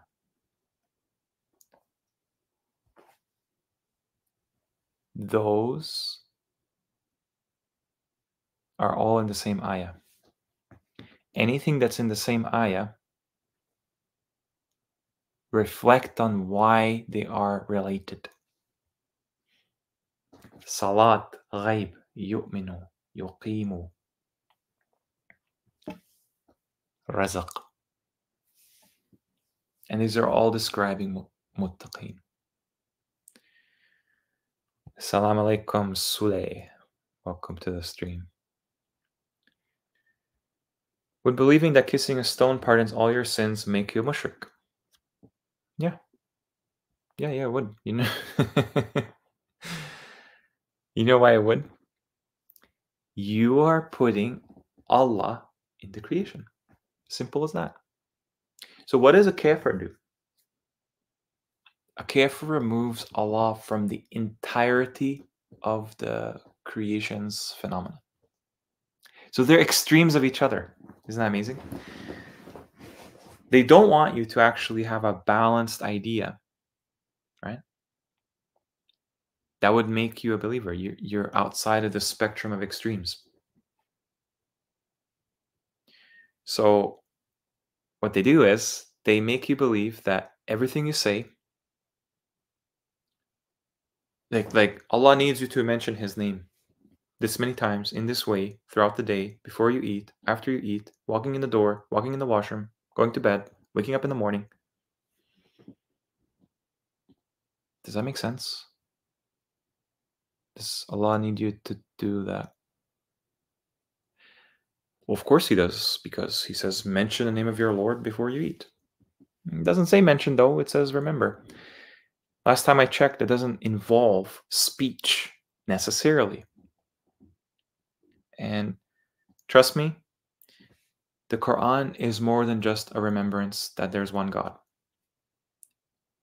Every religion on earth knows there's one God. In fact, that's what they espouse. Like, you talk to a Christian, they will say, no, we're monotheists. We believe in one God. Well, then who are these other gods in the Trinity? Who is this other God called Jesus Christ? You go to Muslims, we believe in one God. Totally, we believe in one God. Okay, then why do you believe he abrogates his own words and doesn't make a complete book? He has to send down other books that are clearly fabricated. Jews, it's the same thing. It just goes down the line all over. The Quran is a remembrance of everything that matters, fully detailed for you. Yeah. It's a given. There's one God. It's a given.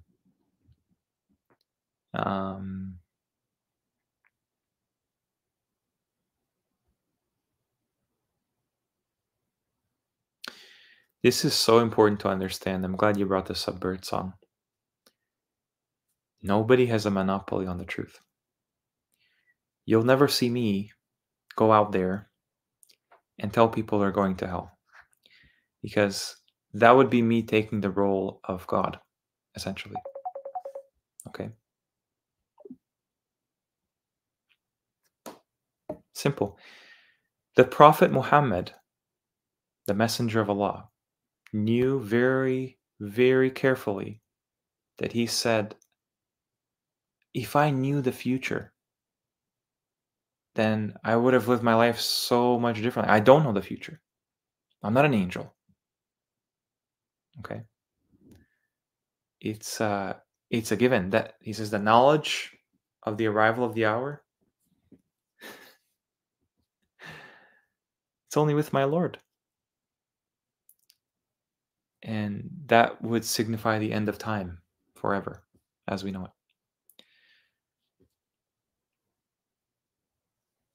Doesn't Allah say in Surah Al-Bayyinah, there's mushrikeen, believers come from them. There's believers that come from Ahlul Kitab.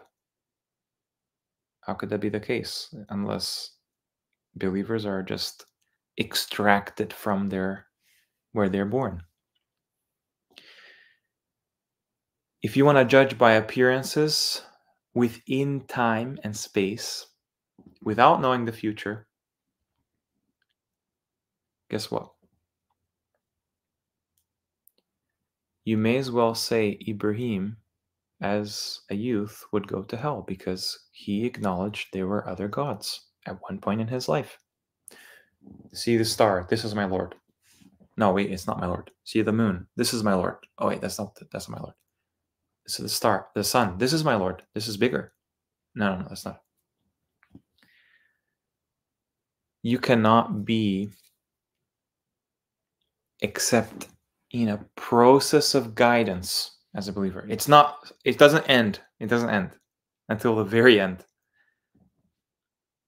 Because you will literally be guided to a place. Like, that's why it's called guidance. You know? You're not just guided intellectually or metaphorically or allegorically or symbolically. You're guided. You're guided. You go to where you need to go exactly as you need to. And this is a sickness, really, for people that believe in Allah and His book, that they think that the guidance is over. I understand the basics of the Quran, it's over. You know, guidance is not on us. We're the ones who are astray initially, and He guides you. Did He not find you like an orphan? Were you not born not knowing anything? Surah Al-Alaq. We teach mankind what they do not know. That means literally everything in the Quran you will never find out by yourself. You have to know from the revelation. It's dependent on that. That should humble you, that we don't actually have the full story. Maybe one day it will be very apparent, but right now we have these little snippets of it. And that's good enough in a sense, in a way. That's very liberating. It's very transformative.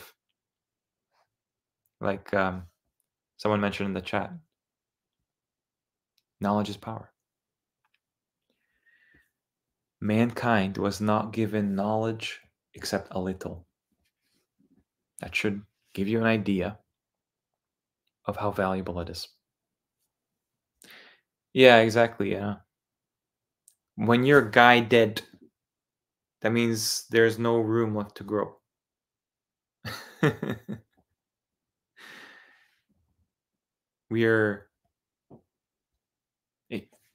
It's really kind of like nobody has an advantage over anyone else. Because like I mentioned, you could believe in the Quran alone and then ascribe all kinds of nonsensical ideas that go against the Quran.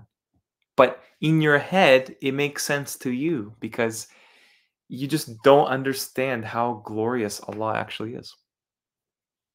That's all it is.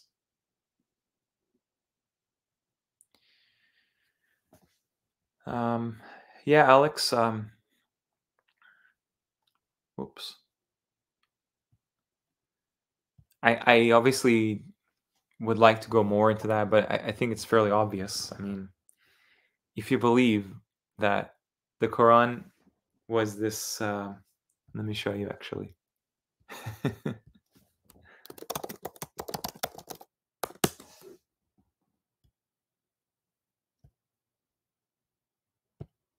If you believe this is the Quran, okay?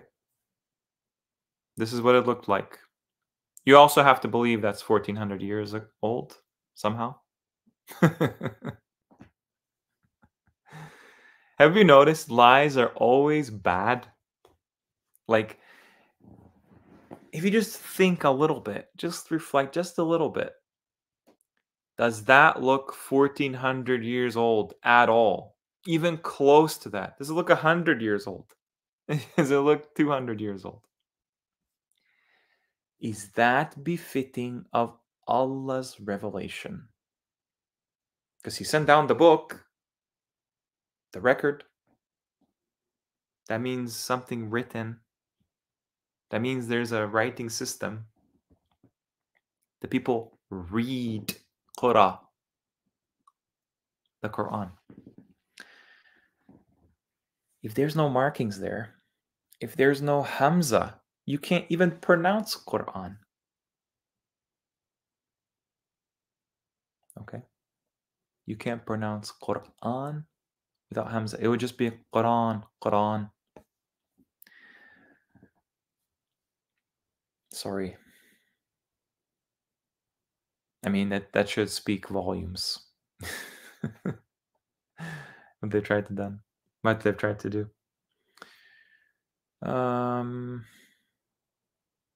Yeah, that's very true. A lie has only got one leg. In a way, it has no legs. In a way, it's like always invented. But yeah, you're right. Yeah, Chris, feel free. I think I've mentioned everything I want to talk about. If you want to discuss anything, in the Bible and the Quran and the Hadith and the sciences or whatever.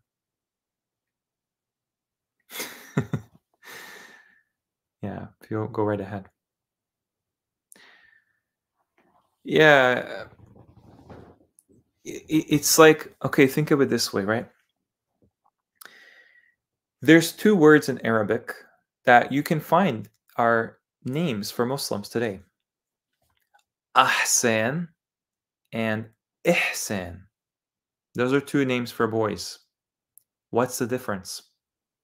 Can you think what might be the difference in those words, how they're read, that they sound different?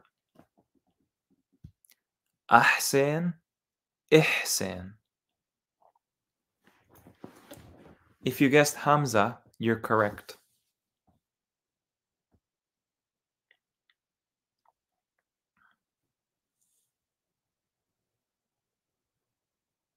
And those words are in the Quran. So they want to make the Quran ambiguous. They're these Orientalists, right? They literally just they have no legs to stand on with the historical assumptions made. Oh, there was no Hamza, and the Quran is poetic, and it's better that we have this little verse because it rhymes better. So if you take the Hamza out, it rhymes better. So it must be there was no Hamza. Really? Yeah. I was talking with someone, they were saying something about 537. If that son who got killed was a shayateen or shaitan, why did Allah accept his offering? Okay, we can look at that if you want.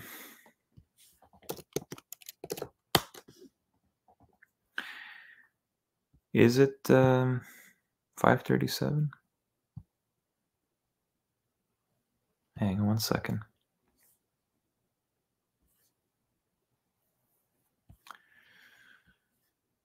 I think, let me see.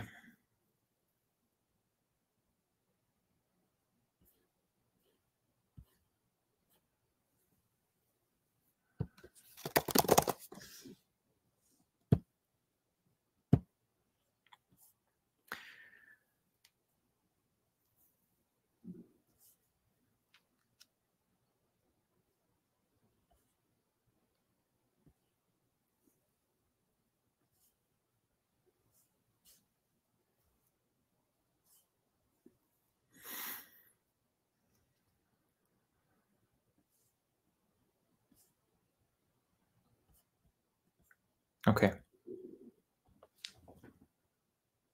Oh, that's okay. I have it on the screen.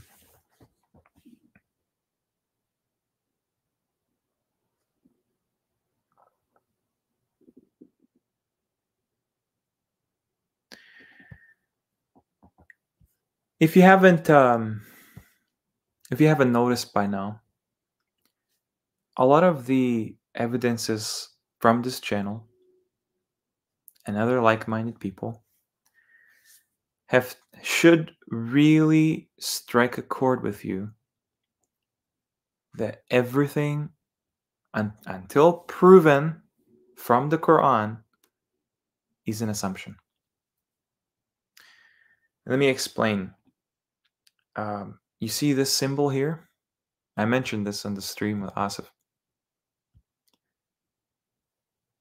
That's a lie that they made. They made that that's not part of the Quran actually, right? They made this that all kinds of lies attributing to this and whatever.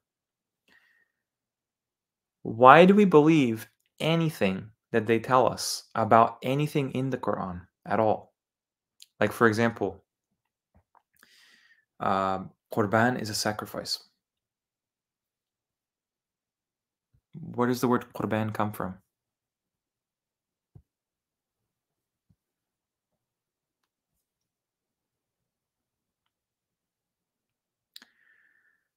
Nearness, closeness, something that's close to you. Qarrab. That's why the Caribbean islands are named Qarrabin, Qarib, because they're the closest lands to America.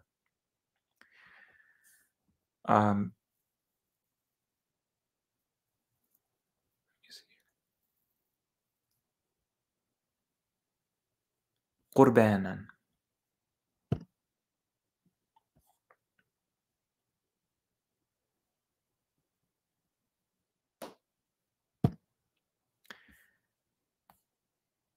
So why did not help them, support them, the ones who have taken from besides Allah, Qurban? Let me ask you, is Allah a sacrifice? No. Qurban alihatan. They don't even actually translate this like word. Alihatan. That's used for deities, right?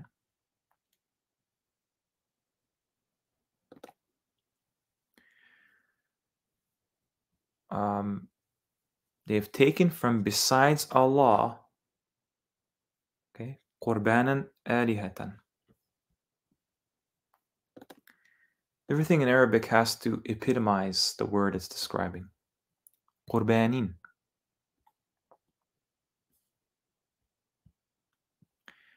The ones who said, indeed, Allah ahida ilayna. That we not believe for Rasul until comes to us by a Qurban, fire consumes.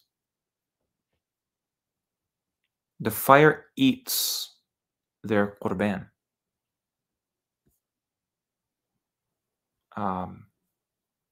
There's no poetry there. It's just, that's what it's described as. I guess you can see why it could be a sacrifice in essence, but I'm going to hold off on saying that's what it is. And let's go back to 527. Here, they don't even bother to see a sacrifice, right?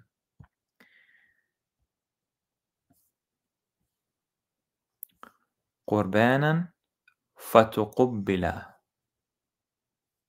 Accepted from one of them, both, only two. Ahadihima. And not yutaqabbal min al-akhir. Okay.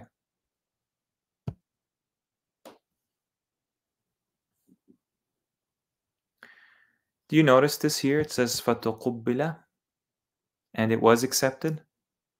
Tuqubbila will be accepted. Taqabbala will be accepted. Taqabbal, accept. Nataqabbal, we will accept. It's not in past tense. Because it's not in past tense, that means it still applies. Whatever that is. And that's why when you go to the actual ayah, and all you have to do, I mean, just look at where this is used. These words will be used the same way. Except from us, Ibrahim says. Imran's wife, accept this from me. This is actually the origin of the Hebrew word Kabbalah. Qabbala. Qabbala. Reception, that's what it means in Hebrew. It's pretty much like a synonym for accepting. Something that accepts you. That's why the qibla is in a place of utmost reception, attraction, acceptance. Let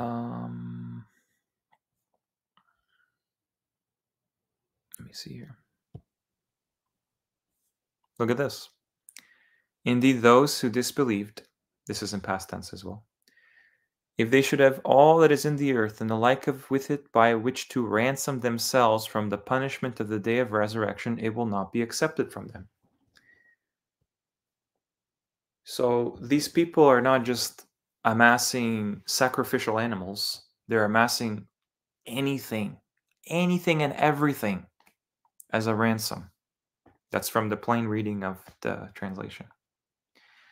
So doesn't that mean that it's a bit more broader, more universal, more lofty than just here are some cows, toss them in the fire, and then ooga booga, Allah is going to consume this? No. What is being talked about is something like literally from the unseen. If you go here, okay, a sacrifice, a qurban, one. Let's just call it a qurban. The reason why it's called sacrifice today is because we have this idea of like Eid al-Adha. And then Ibrahim is told by Allah to commit an immorality and slaughter his son when Allah never says that. And then eventually it's like the Jewish story where it's like, oh, sorry, I'm changed my mind. Don't kill your son. So people buy a sheep or a goat or a cow or something as a qurban.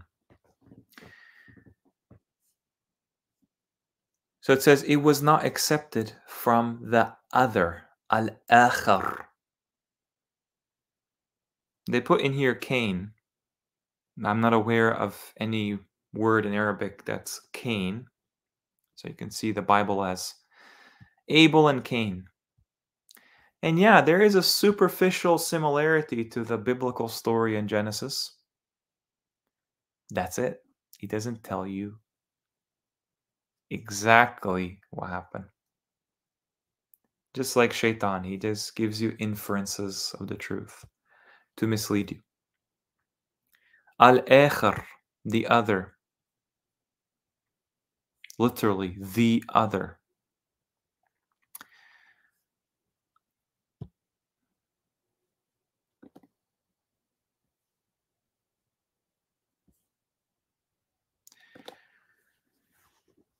Let's see, what can we see here?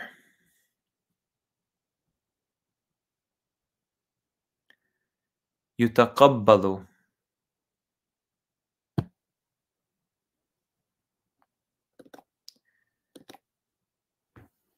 The person says, Allah only accepts from the muttaqeen. Okay? Is this person that's a son of Adam, is he from the muttaqeen? We already talked about what muttaqeen implies. No, he's not. He's not because he believes in nonsense. He doesn't even defend himself. from his brother trying to kill him.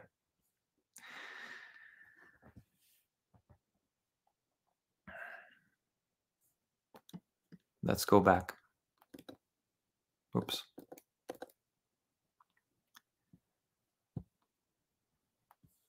Spend willingly or unwillingly, never will it be accepted from you. Indeed, you have been fasiqeen.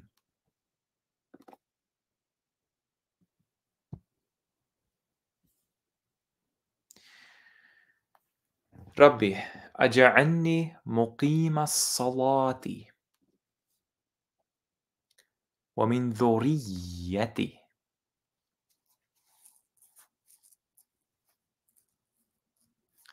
Here, Allah accepts supplications. Dua, prayers. It's amazing that they put salat as prayer, okay, and not dua. It means the same thing in English, supplication and prayer. نتقبل.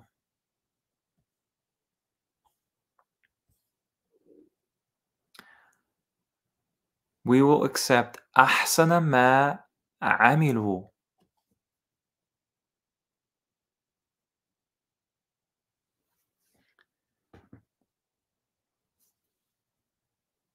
The best of what they worked, not everything.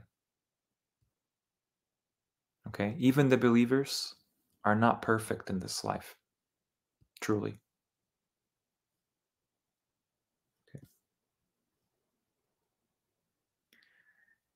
There's just so many problems, Chris, with the conventional understanding that we have to work around Allah's words. Okay. How old was Adam and Eve when they were created? No clue.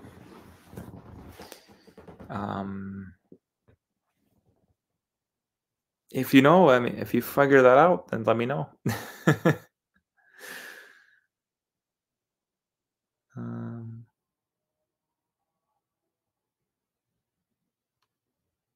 Yeah. It's 2 hours, 47 minutes. Maybe we can wrap it up at some point. Unless you guys want to stick around. 29, 45, 32, 15, 73, 20. Okay.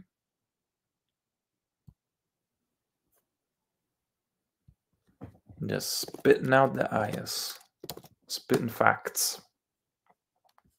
Ayahs are facts. أتل ما أوحي إليك من الكتاب وأقيم الصلاة إن الصلاة تنهى عن الفحشاء والمنكر ولذكر الله أكبر والله يعلم ما تصنعون.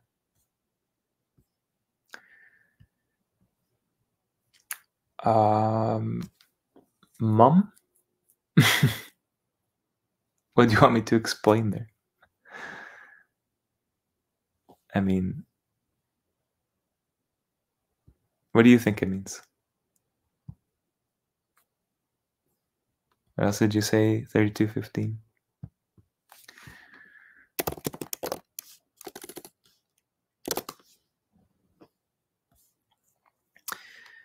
إنما يؤمن بآياتنا الذين إذا ذكروا بها خروا سجدا وصبحوا بحمد ربهم وهم لا يستكبرون. Okay. I think you're trying to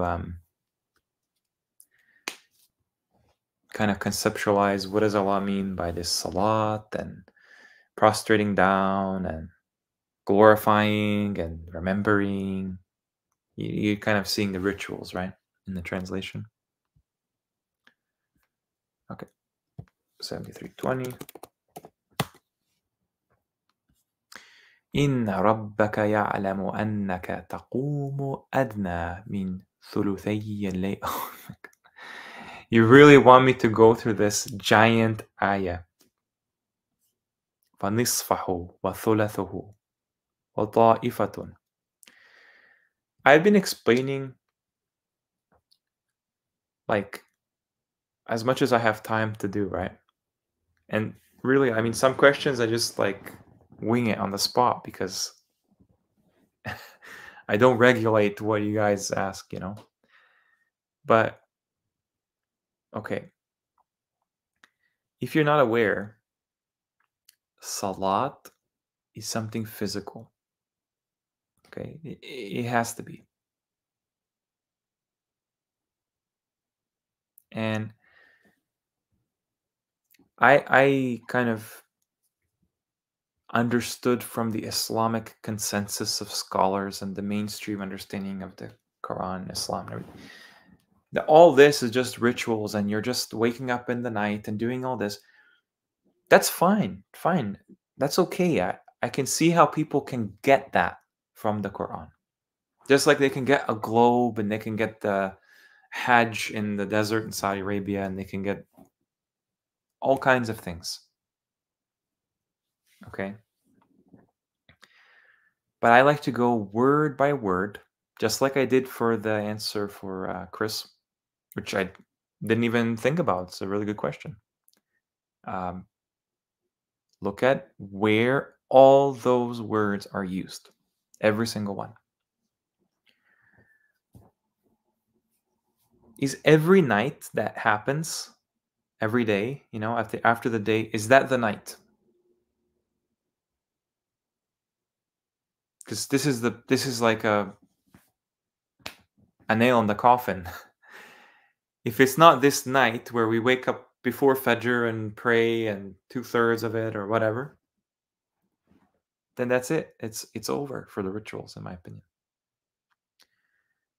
The rituals are a means of Qurban, essentially. People use this as a means of closeness to Allah, and they don't need it.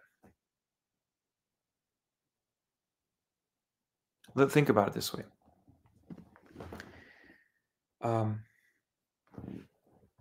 Al-Layl. It's right here.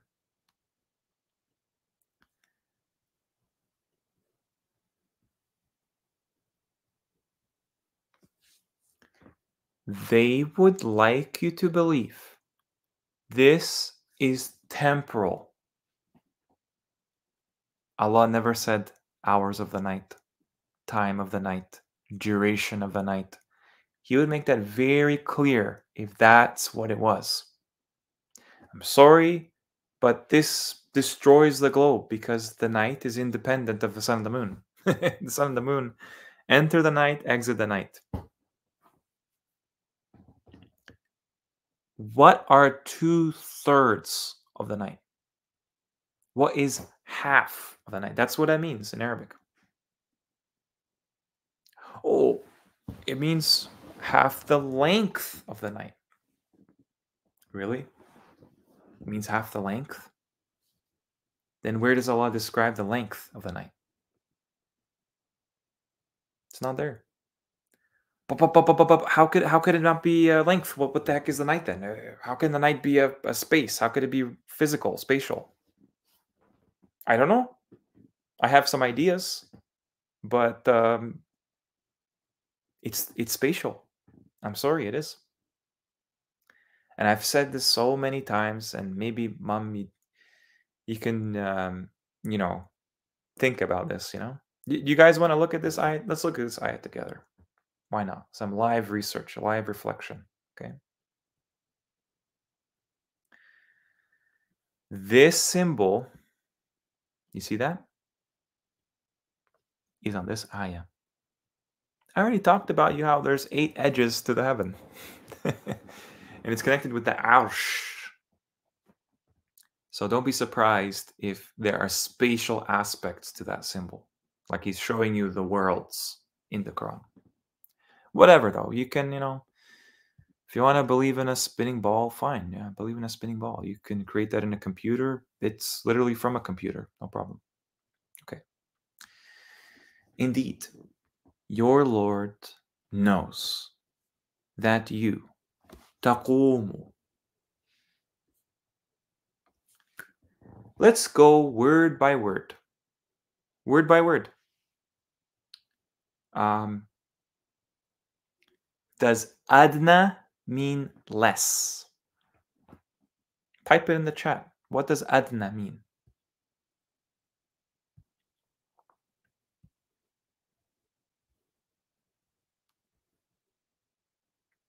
Inferior. Spatial. That's why we're living the dunya. It's a space. It's a plane. Lower. Yeah. The lower life. Then what's asfal? Asfal is also lowest. Lower life. Safilin, the low ones, the lowest ones. As-sufla, that's also lowest. Can't be both. Can't have it both ways. Below. Below is taht. Muhammad from God. Tahtiha, below them, underneath. You're just using synonyms for 3 different Arabic words. They are both is low. Allah used 2 different words to describe one word in English.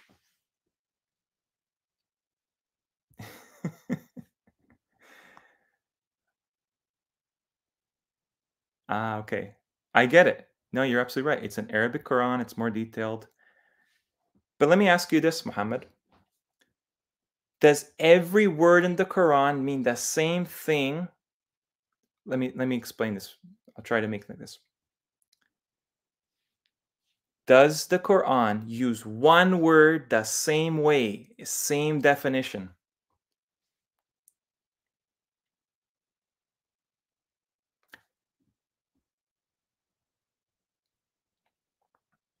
No synonyms. Thank you. So then we can't translate synonyms if Arabic doesn't have synonyms.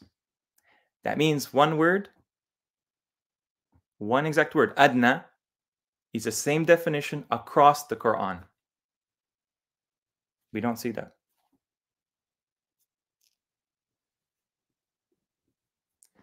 I'm aware of the roots. I'm aware of what they did to the roots as well. That's a different discussion. My point is, every word, despite what root it is, fits one definition, encompassing definition across the Quran. Lowest, nearest, closest, below. That's 4 different Arabic words.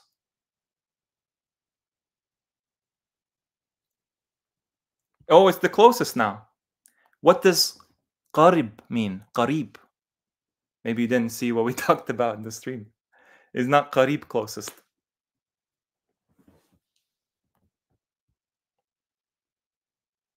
Adna is closer, so is qarba. Qurba. Is that not closest? Oh, it's near.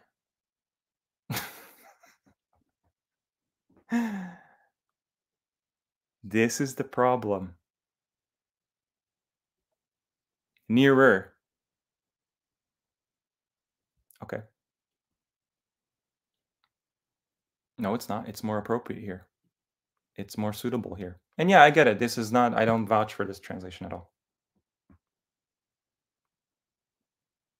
But yeah, closer is qarib or adna.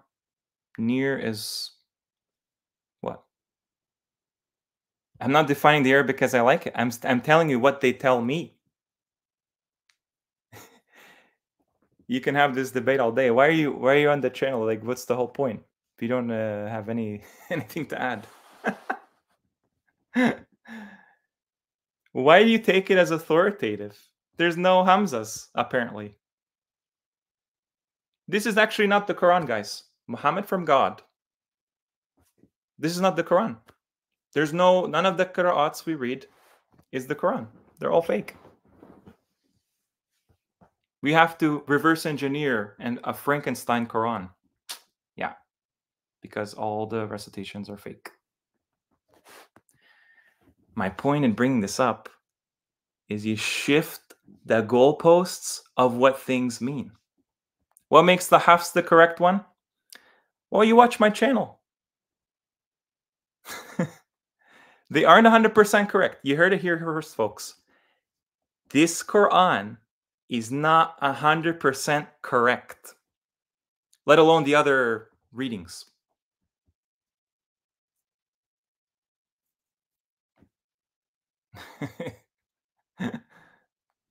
Okay.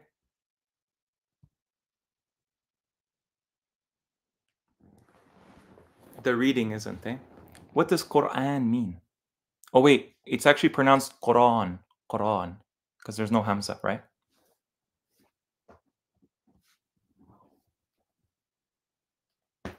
Anyway. Yeah. Thanks for your input. Oh, man.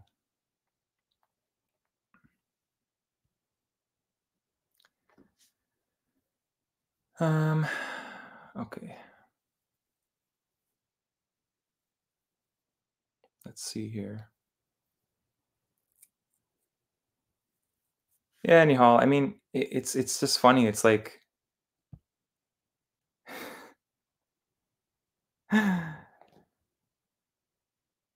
if you think it's not preserved in Arabic, that's what you claimed. It's not preserved in Arabic. That means people recite it incorrectly because what's written there is not preserved. That I'm not saying that. I'm saying every single symbol is preserved. Where have you heard this, folks? You lack the understanding of Arabic. You're not an Arab. You cannot comment on the Quran because you lack Arabic. I can read any text with 0 diacritics. Can you read it with 0 dots, I wonder, Muhammad? Can you read the Arabic without dots? Apparently there's no dots either. He is preserving the remembrance. What is the remembrance? Do you believe the Torah is the Old Testament? Do you believe the Taurat is the Old Testament? The 5 books of Moses? You can read Arabic without dots. Wow. How do you know if I wrote Rahim or Rajim? How do you know if I wrote Jinnati or Jannati? Yeah. It contains the Torah. Thanks for mentioning that. The 5 books of Moses that apparently was given to Moses and mentions his death and makes him out to be a mass murderer and everything. That contains the Torah. Okay. Not the full Torah.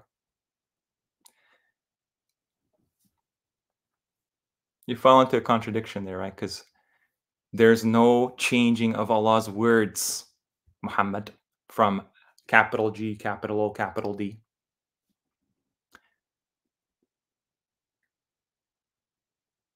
He has some verses of what is left of the Torah. Where? I'm not aware of an Arabic Torah. Oh, man.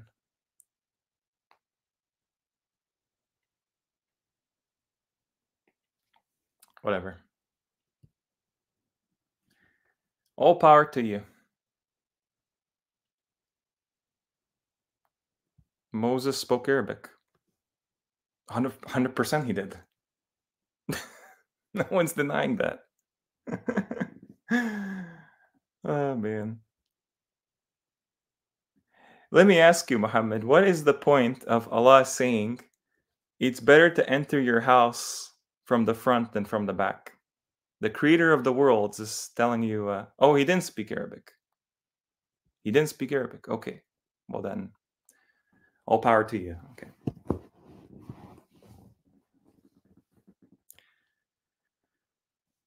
Man.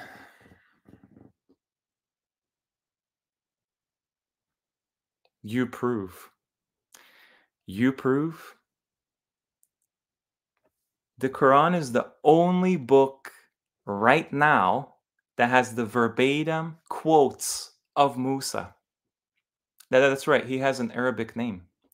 Arabic is not an ethnicity, actually. Have you noticed? It's not an ethnicity. It's a language. It's a tongue. And they all spoke it. You can't even prove he spoke Hebrew. Hebrew is a less sophisticated communication. I saw you read 81:23, and you were wrong. Arabic means to be parsed. You want to just battle definitions here and there? Okay, whatever. It's like going back and forth, honestly. Whatever.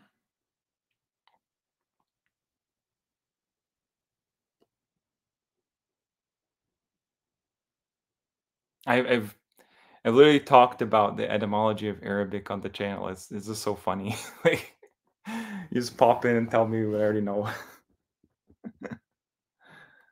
81:23.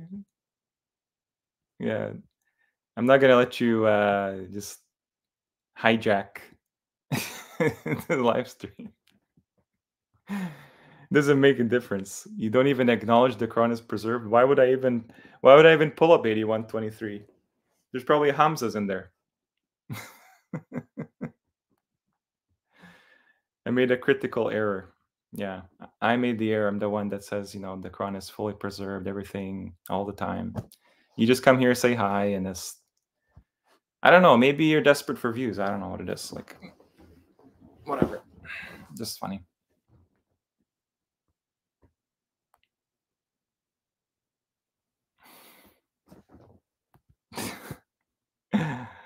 Oh man, so funny.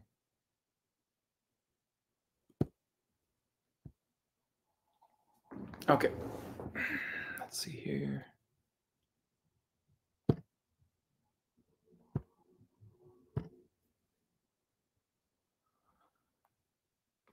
All right. Man, it's so obnoxious, honestly. Like comment after comment after comment to chat. There's just no getting through. It's like you're talking to the wall, honestly. It's just so funny. I'm trying to benefit people, literally going back into the Quran, putting the power back into their hands. And I get excuses. You don't know Arabic. You don't know, you're playing around definitions. It's so funny. Yeah, don't worry. He's not going to talk anymore. He's just in timeout. So it's diverting away from this. It's just so funny.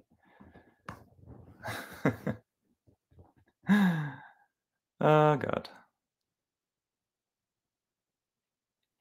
Trust me, I'll never do that on your live streams. Trust me. It just makes no sense. Why would I actually watch something that is constantly like out of sync with what I hold to be true? Why?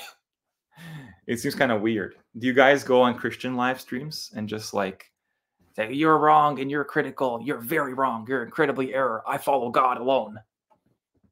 No, you don't. What would be the point of that? It's a waste of time. This should be a lesson to you guys. What this path entails.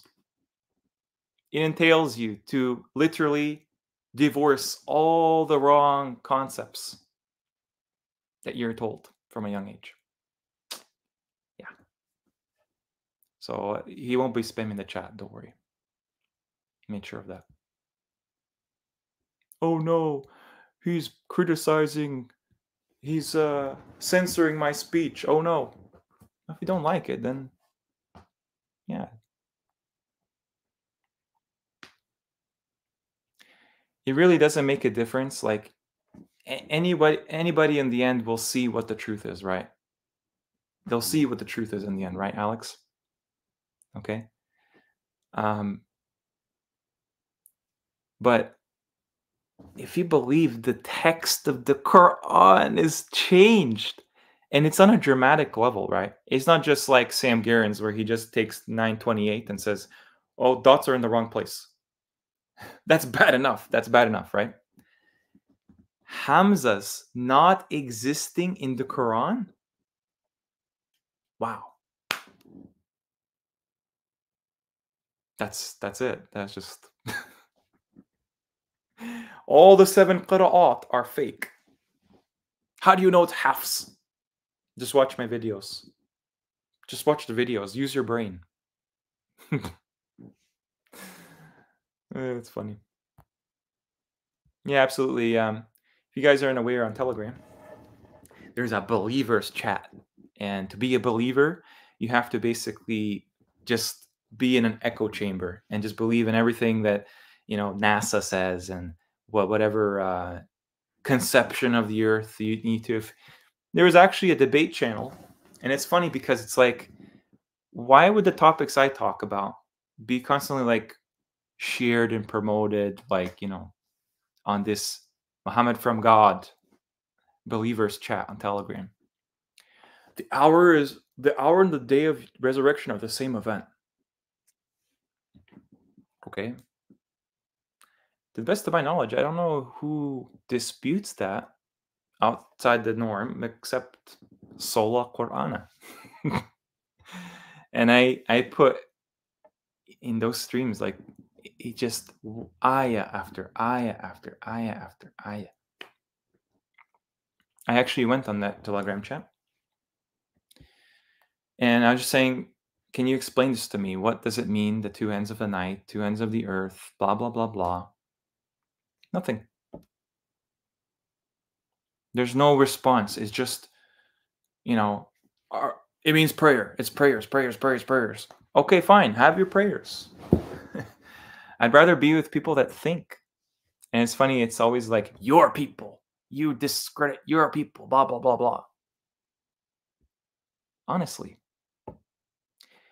It's interesting because I don't have to do any of this. If you think about it, I could just let everybody just figure it out, whatever, do whatever they want. But I do this because I know there's people that really care. They really care. I do it for free. I do it, on my own time, my own free time, because there's a need. There's a need. That's why with Endgame Islam and everything, like, it's just such a treasure. I cherish every moment that that the Quran is just lifted from its, you know, this mass psychosis around it, really.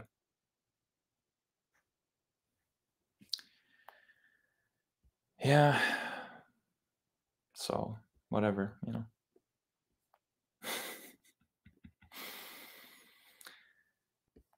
blah, blah, blah, blah.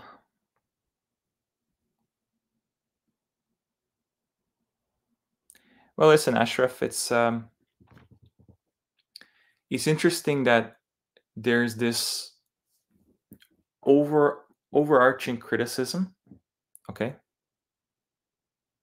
And there's just no solution. It's just, we don't know. I mean, the Quran alone is just about bashing hadith all day.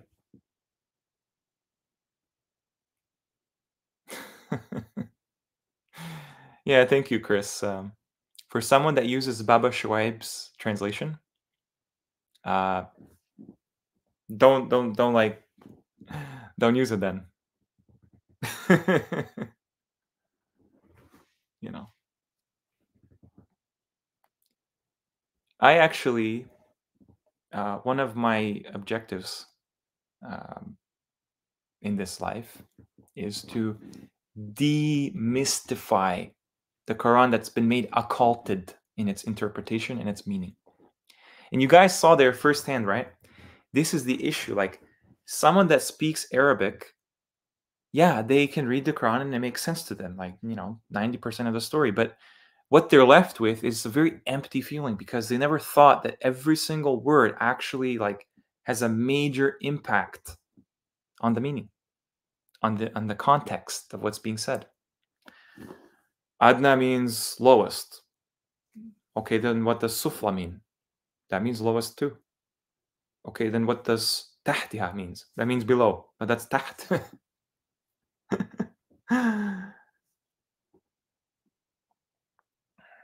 Yeah, I don't want to argue. If you're closed off from the possibility, then that's in Allah's hands, right?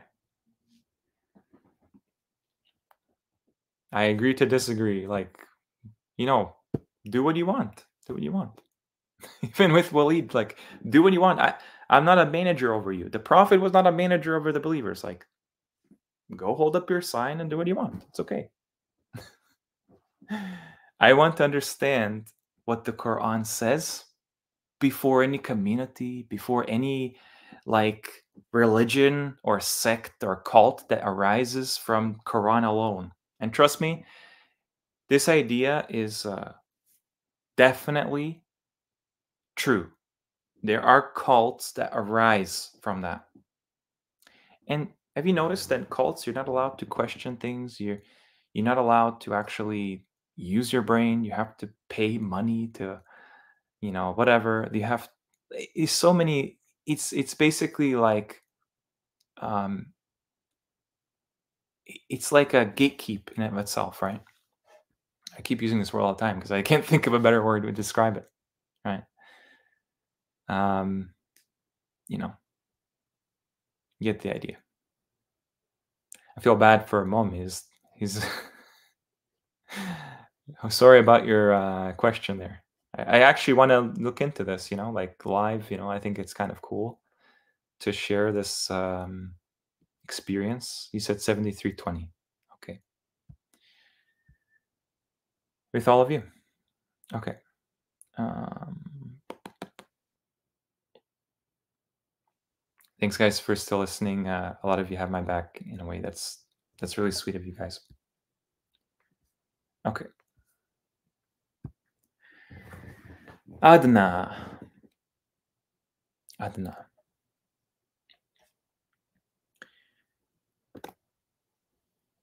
It's not just less. Okay? It's not just less because this would imply that it's just about the quantity of time or anything, right? This word is connected to space, spatial. I mean, it's obvious, right? It's the word is within the root for dunya. Standing is spatial. Yeah, it can be for amount of time. Allah would make that very clear. You'd make that very clear. Taqumu adna. Proximity. That would be qarib, yeah? So what would be adna? I mentioned this in Mecca Part 6, if you haven't watched it. Did you know that they translate the dunya as nearer once, even though everywhere else is the world, because they want to minimize the life and times of the Prophet Muhammad to the Arabian desert. The adna. What's this?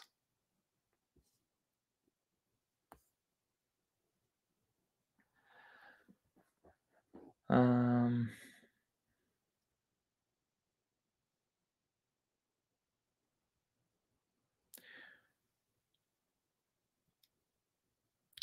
taking the what? عرض هذا الأدنى.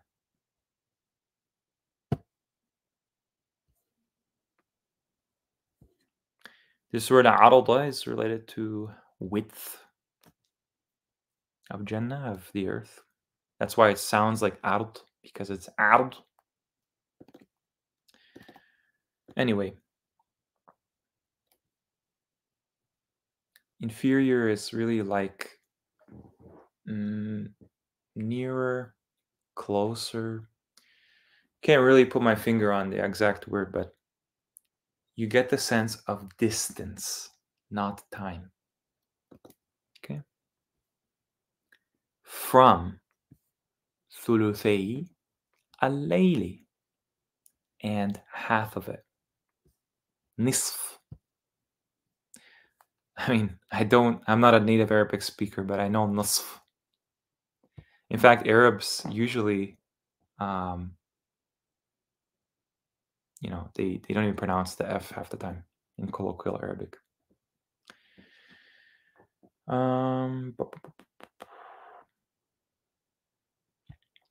Hi, man. Bro, we're all a sinking ship. Don't argue with like others do. We have to see us four sides and see who got the divine knowledge, but we all have to come together.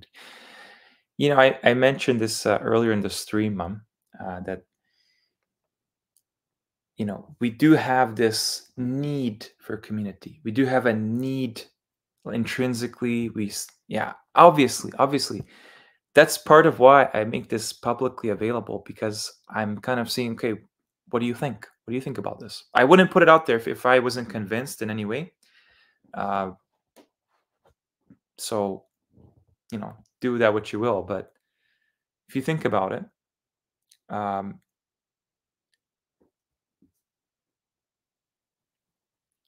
how can you make a community?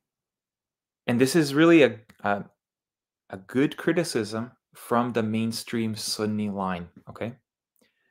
How could you make a community? You guys don't even agree on basics. We don't.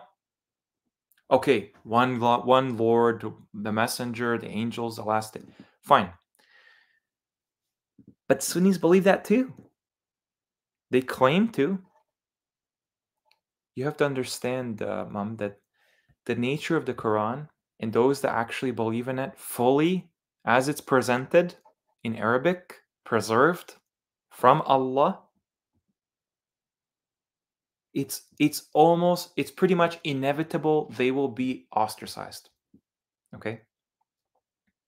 That's why you start to build bridges before you understand what is the foundation of your kind of utopian community of the Quran. Wow, Alex, you took the words from my mouth. Without a foundation, there's no community. That's why it hasn't formed yet. Of course. Of course, there's people on the same wavelength, roughly. That's not enough. Look at the billion or so Sunni Muslims. I think there's like 2 billion nominal Muslims in the world, right? And they all disagree which sect is true.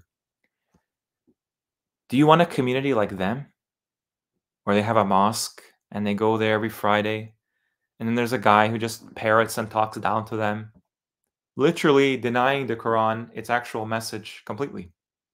Apparently, it's mental masturbation to even delve into the Quran in any way. Just accept the best from it, do righteous things, do good things, blah, blah, blah, blah, blah.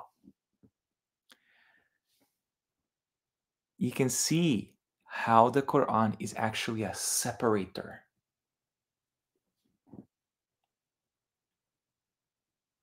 It could be that one day, and I believe this because I believe by the unseen, no doubt, there will be an ummah, the prophet is there. There will be. You want to deny it? It's in the Quran. Okay? Whatever we can corrupt, whatever in this corrupt world we can be led to believe because of our massive ignorance, really, that's fine. That's one thing.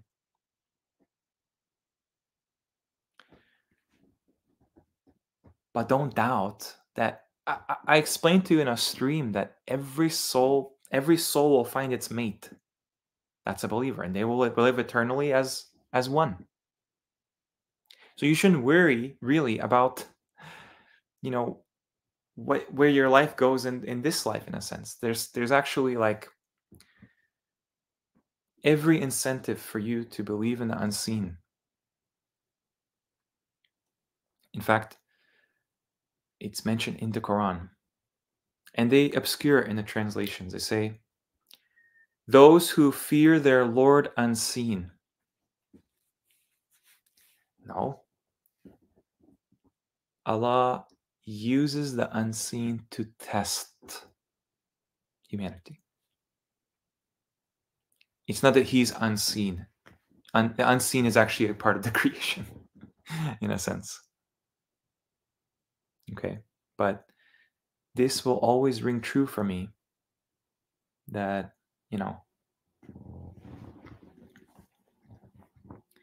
we underestimate what we have here of the Quran. Clearly. Now, sorry, there's a lot of good comments. Thanks so much.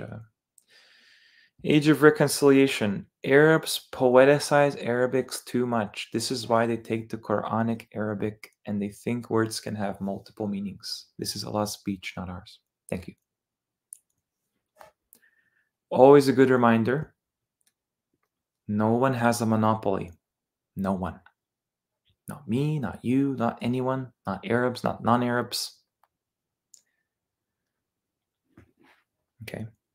And you're right, Nihal. Fantasy, that word comes from unseen. It doesn't mean fake. Fantasy doesn't mean fake. It means hidden. That's what ghaib means. Something hidden. The hidden world. Okay. All right. Nisf. Half of the night, eh? Nisfahu. Half of it, subtract from it a little.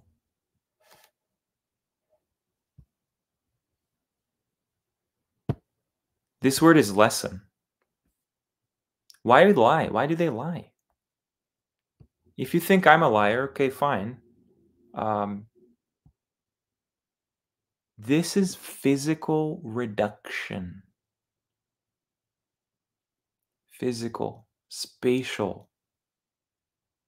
We set upon the earth and reduce it from its borders, from its ends. Does that sound like subtracting? I guess you could technically see it as that. But it's misleading because they want you to think it's just duration of the night.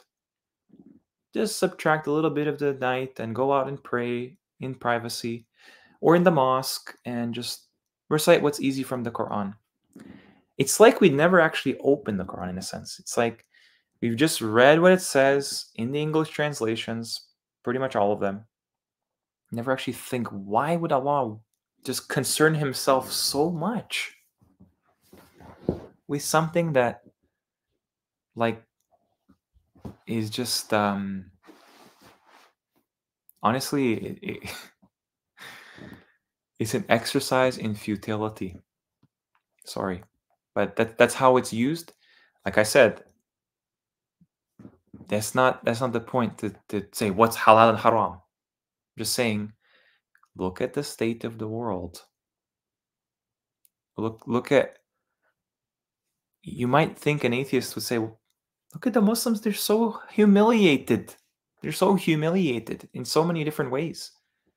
And the people in the West, they don't even acknowledge any of this, and they're given so much blessing. How can Allah be so unfair? Why does He give them more? They just jump into the austerity monkhood immediately.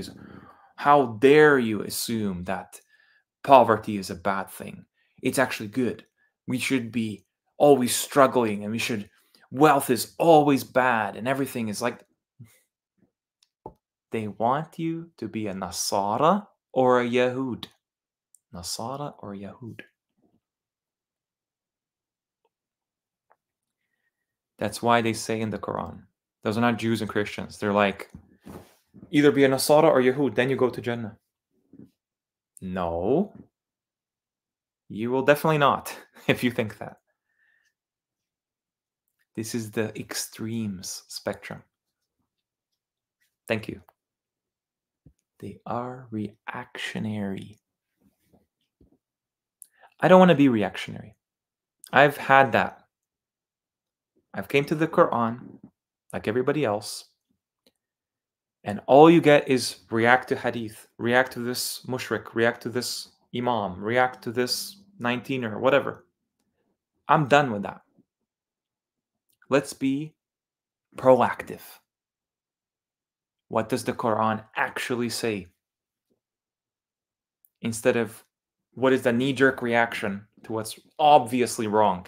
Like it's obviously wrong. People made of the Quran today. Yet the book persists exactly as it came down. Done. Okay. This means reduction. If you don't believe me, take this ayah, any ayah. I can show you a couple of these.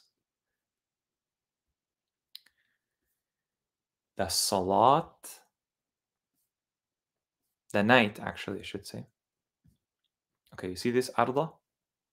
This is earth, it's not just land. Allah says He diminishes it, reduces it from her atrafiha. Do you know where that's used? And Mom, this is directed towards you to just kind of understand that this is something like you can definitively show.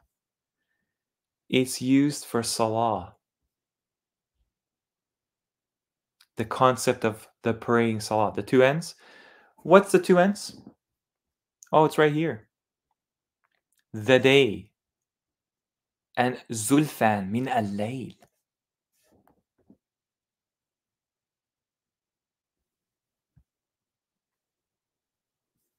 أقم الصلاة طرفي النهار.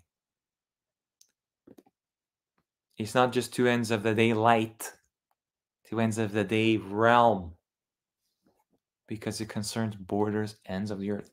Nobody has an objection to this, really. They just have to deny it. That's how the Quran is. Okay?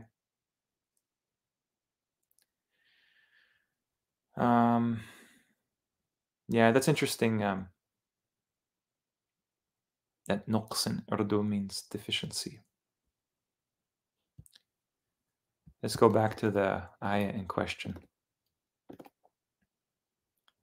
Same surah, unqus minhu qalila, nisfahu. It's in the same surah. You go back, al-layl, wa nisfahu, wa thuluthahu. And this is all and. That's all inclusive. It's taken together. Kitab wal hikmah. If it was separate, it wouldn't be what?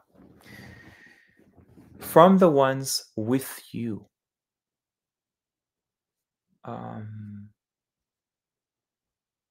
Your Lord knows that you stand nearer from 2/3 of the night. The night time, the night. And half of it, literally half of it, and 1/3 of it. It's like something you have to draw out. And a ta'ifatun, from the ones with you. Look at where this word is used, ta'ifa. And Allah yuqaddiru, determines the night. Yuqaddiru. To determine, to plot. Do you know what Laylat al-Qadr is? You think Laylat al-Qadr is just a little night in Ramadan that comes every 12 months and it changes in its seasons because there's only a lunar calendar apparently? يقدر الليل والنهار. We just talked about the nahar had two ends. طرفي طرفي, and the earth has أطرافها. Has to be used the same way. النهار علم. He knows. تحصوه.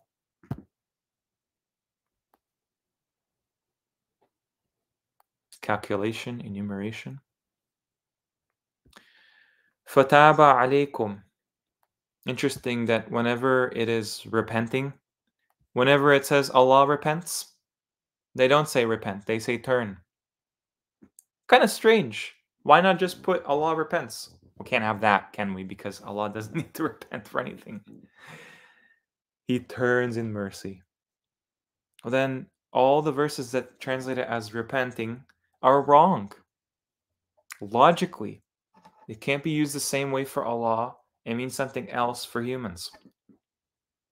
It's one word. Same for salat. If you think salat is prayers, be my guest. But Allah doesn't pray. No way, Jose.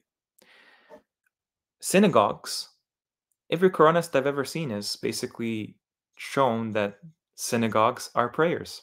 Imagine, buildings are actually prayers. There's no escaping the writing on the wall, clearly. And if I have to use the Quran against the falsehood like you're supposed to, so be it. I don't care anymore. فَتَابَ عَلَيْكُمْ. Okay. So turned, not that he's repentant, but okay, he's turned upon you all. اقرأوا. اقرأوا. Or to believe there's no hamza there. So just اقرأوا. اقرأوا. اقرأوا. No, there's a hamza there. Allah means what he says. He protects his book with the angels. فَقْرَأُوا. فَقْرَأُوا. This is a read وَتَيَسَّرَ, easiness from the Qur'an.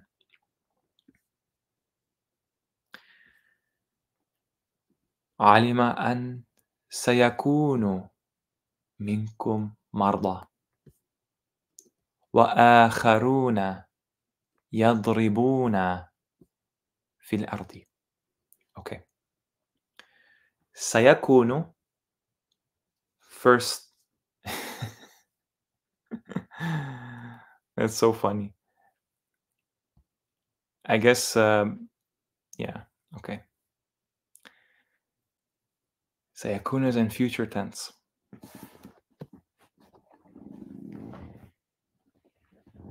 Is Allah's word eternal or not?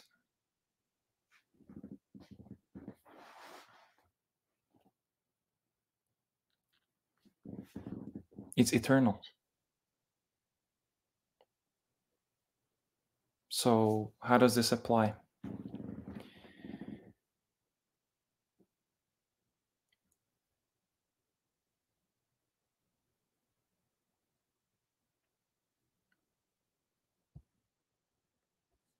مرضى وآخرون يضربون.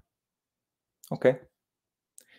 I noticed someone in the chat was saying about beating wives and beating women, the kind of strike them verse, right?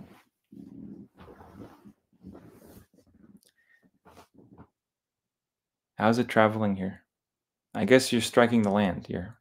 They beat upon the land. They strike them. Then you get darabas presenting, doribas, they'll be put up. Allah strikes examples. Allah strikes things. Okay, yeah, makes sense, I guess. There has to be a way to reconcile the discrepancies in the understanding, not in the Quran.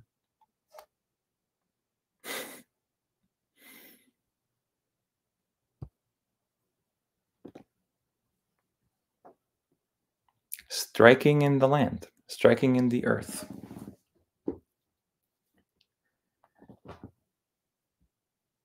No poetry in the Quran. No poetry. The one who has full knowledge revealed it. 100%. He makes comparisons. He makes likenesses, metaphors about the creation to help us conceptualize. But he doesn't invent a single thing. It's all reality. Reality is what the Quran discusses.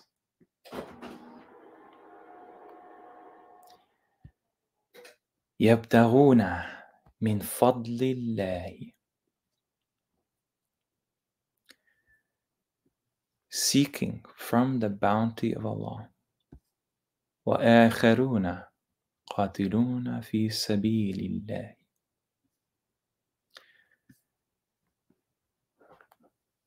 It's almost like the picture of the Quran is so much more profound than we can imagine. And this is really what humans are tested with. Bani Israel in the Quran have an issue conceptualizing Allah. all the time. And even to this day, they still have an issue.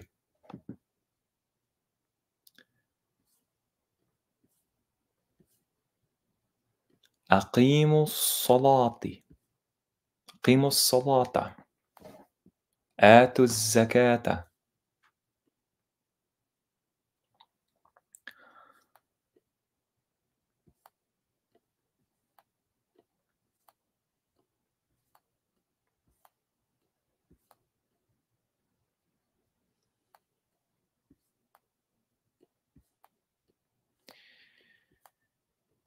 Yeah.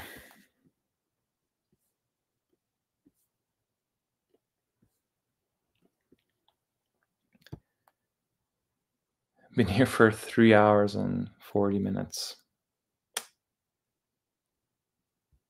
Yeah.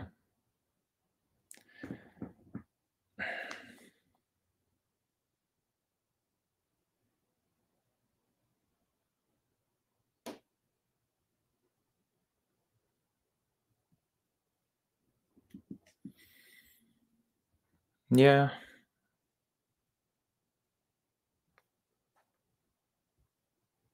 Yeah.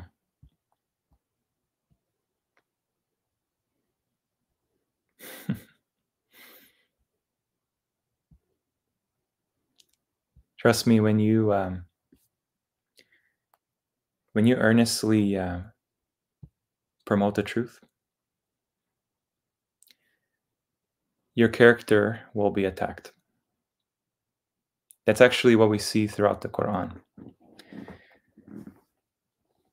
The Prophet Muhammad was called every name in the book. And it was all lies, really, truly. In a way, those words are true to them because that's how they see the world. That's what they understand. An ayah comes, it's magic, illusions. A messenger comes, he's a liar.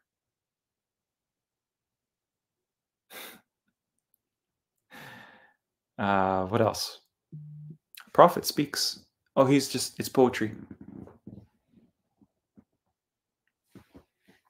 What's the other one?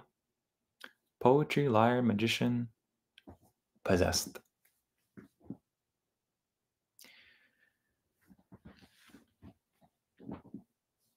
Doesn't that tell you something? That tells you that the people the prophets encountered, that's what they actually believe about the message they came with.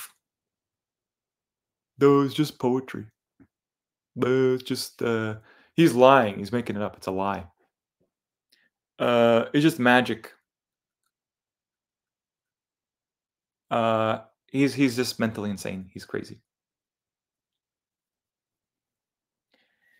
This is what this path entails.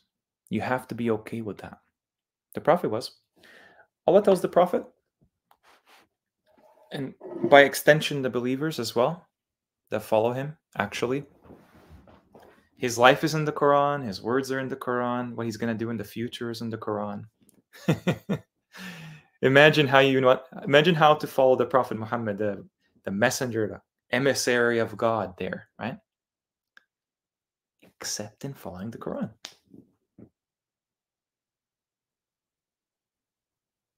So think about it that way. Are you prepared for people to call you insane? For people to call you a liar, to insult you, to degrade you, and make veiled threats and all this? And guess what? You will be tested in the same way. If you choose this path, and it is a choice for sure, expect that. There's a great saying in the world. It's a bit atheistic and it's kind of like, but it's like respect existence or expect resistance, I kind of see the opposite. If you're on the truth, like you actually are constantly just putting forward, like, this is the truth, I don't understand everything, but I know for sure what it's not. I can carve away these falsehoods dressing the truth. I can show you this is, the Quran is true, like self-sufficient, fully detailed. It's just that humans play games. They want more. They want more and more and more and more and more. They're never satisfied. Sometimes I get questions and they're like, can you explain this, the ins and outs of this? This is the mentality. The mentality is, if you don't have the full picture, go home. How can we even approach the full picture? We don't even have the pieces, all the pieces. Well, guess what? The Quran has all the pieces. So you have to read the Quran knowing it's got no contradictions in there. If you do that, then things will start to slowly erode what you thought of it. Preconceived notions regarding it, they can't apply anymore. Okay. Yeah, it's very interesting food with AI. I didn't know that actually. That's the qira'at, or even if like there wasn't this glaringly apparent opposition, like one says victorious, one says defeated. Fine. Even if that wasn't the case, the fact that there's any discrepancy automatically makes it a contradiction. And that means it's not from Allah. I've explained before why Hafs is the one. They even named it that. Like, do you think that we just have all these random names inherited, like nothing is calculated in advance? It's all calculated. All of it. It's meant to be that way to catch you.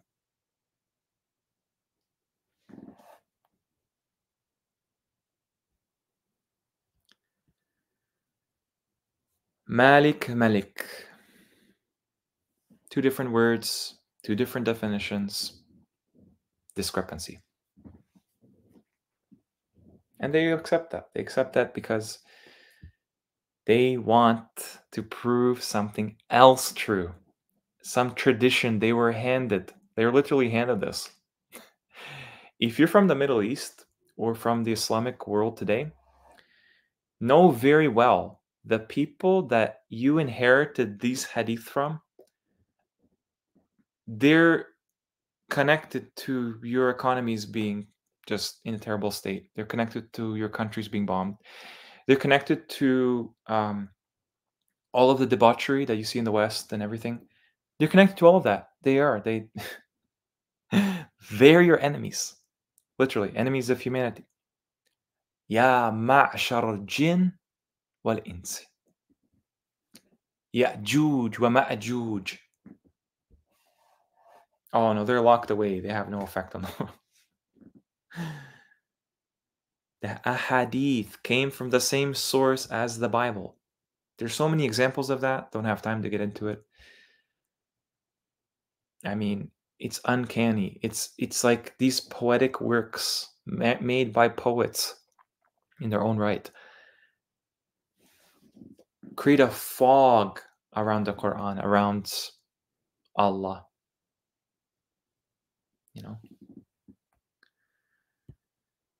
And you'll find also Ashraf as well.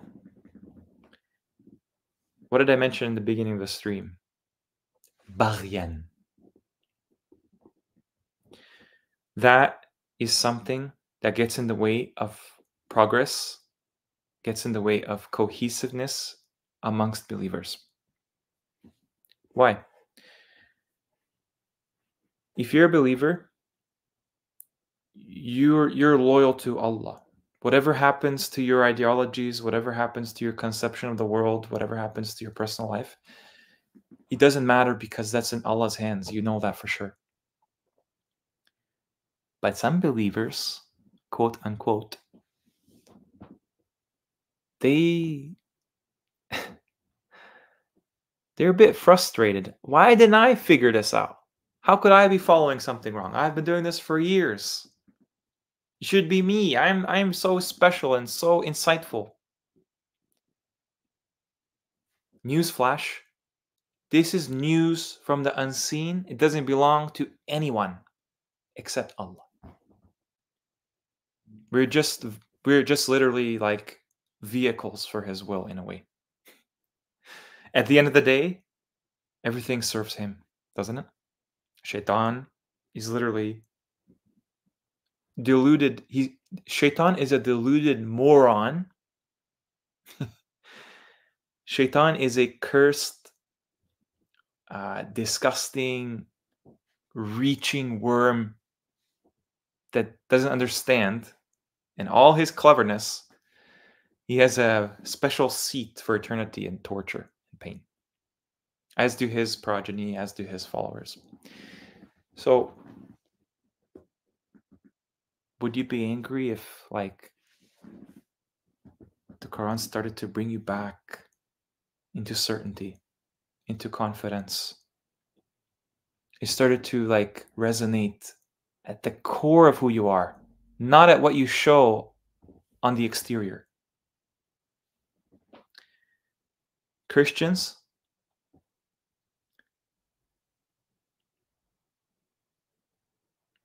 they have to understand. You have to walk the talk. You can't just say, I believe in this and I'm saved. No. Muslims, specifically that follow hadith outside the Quran.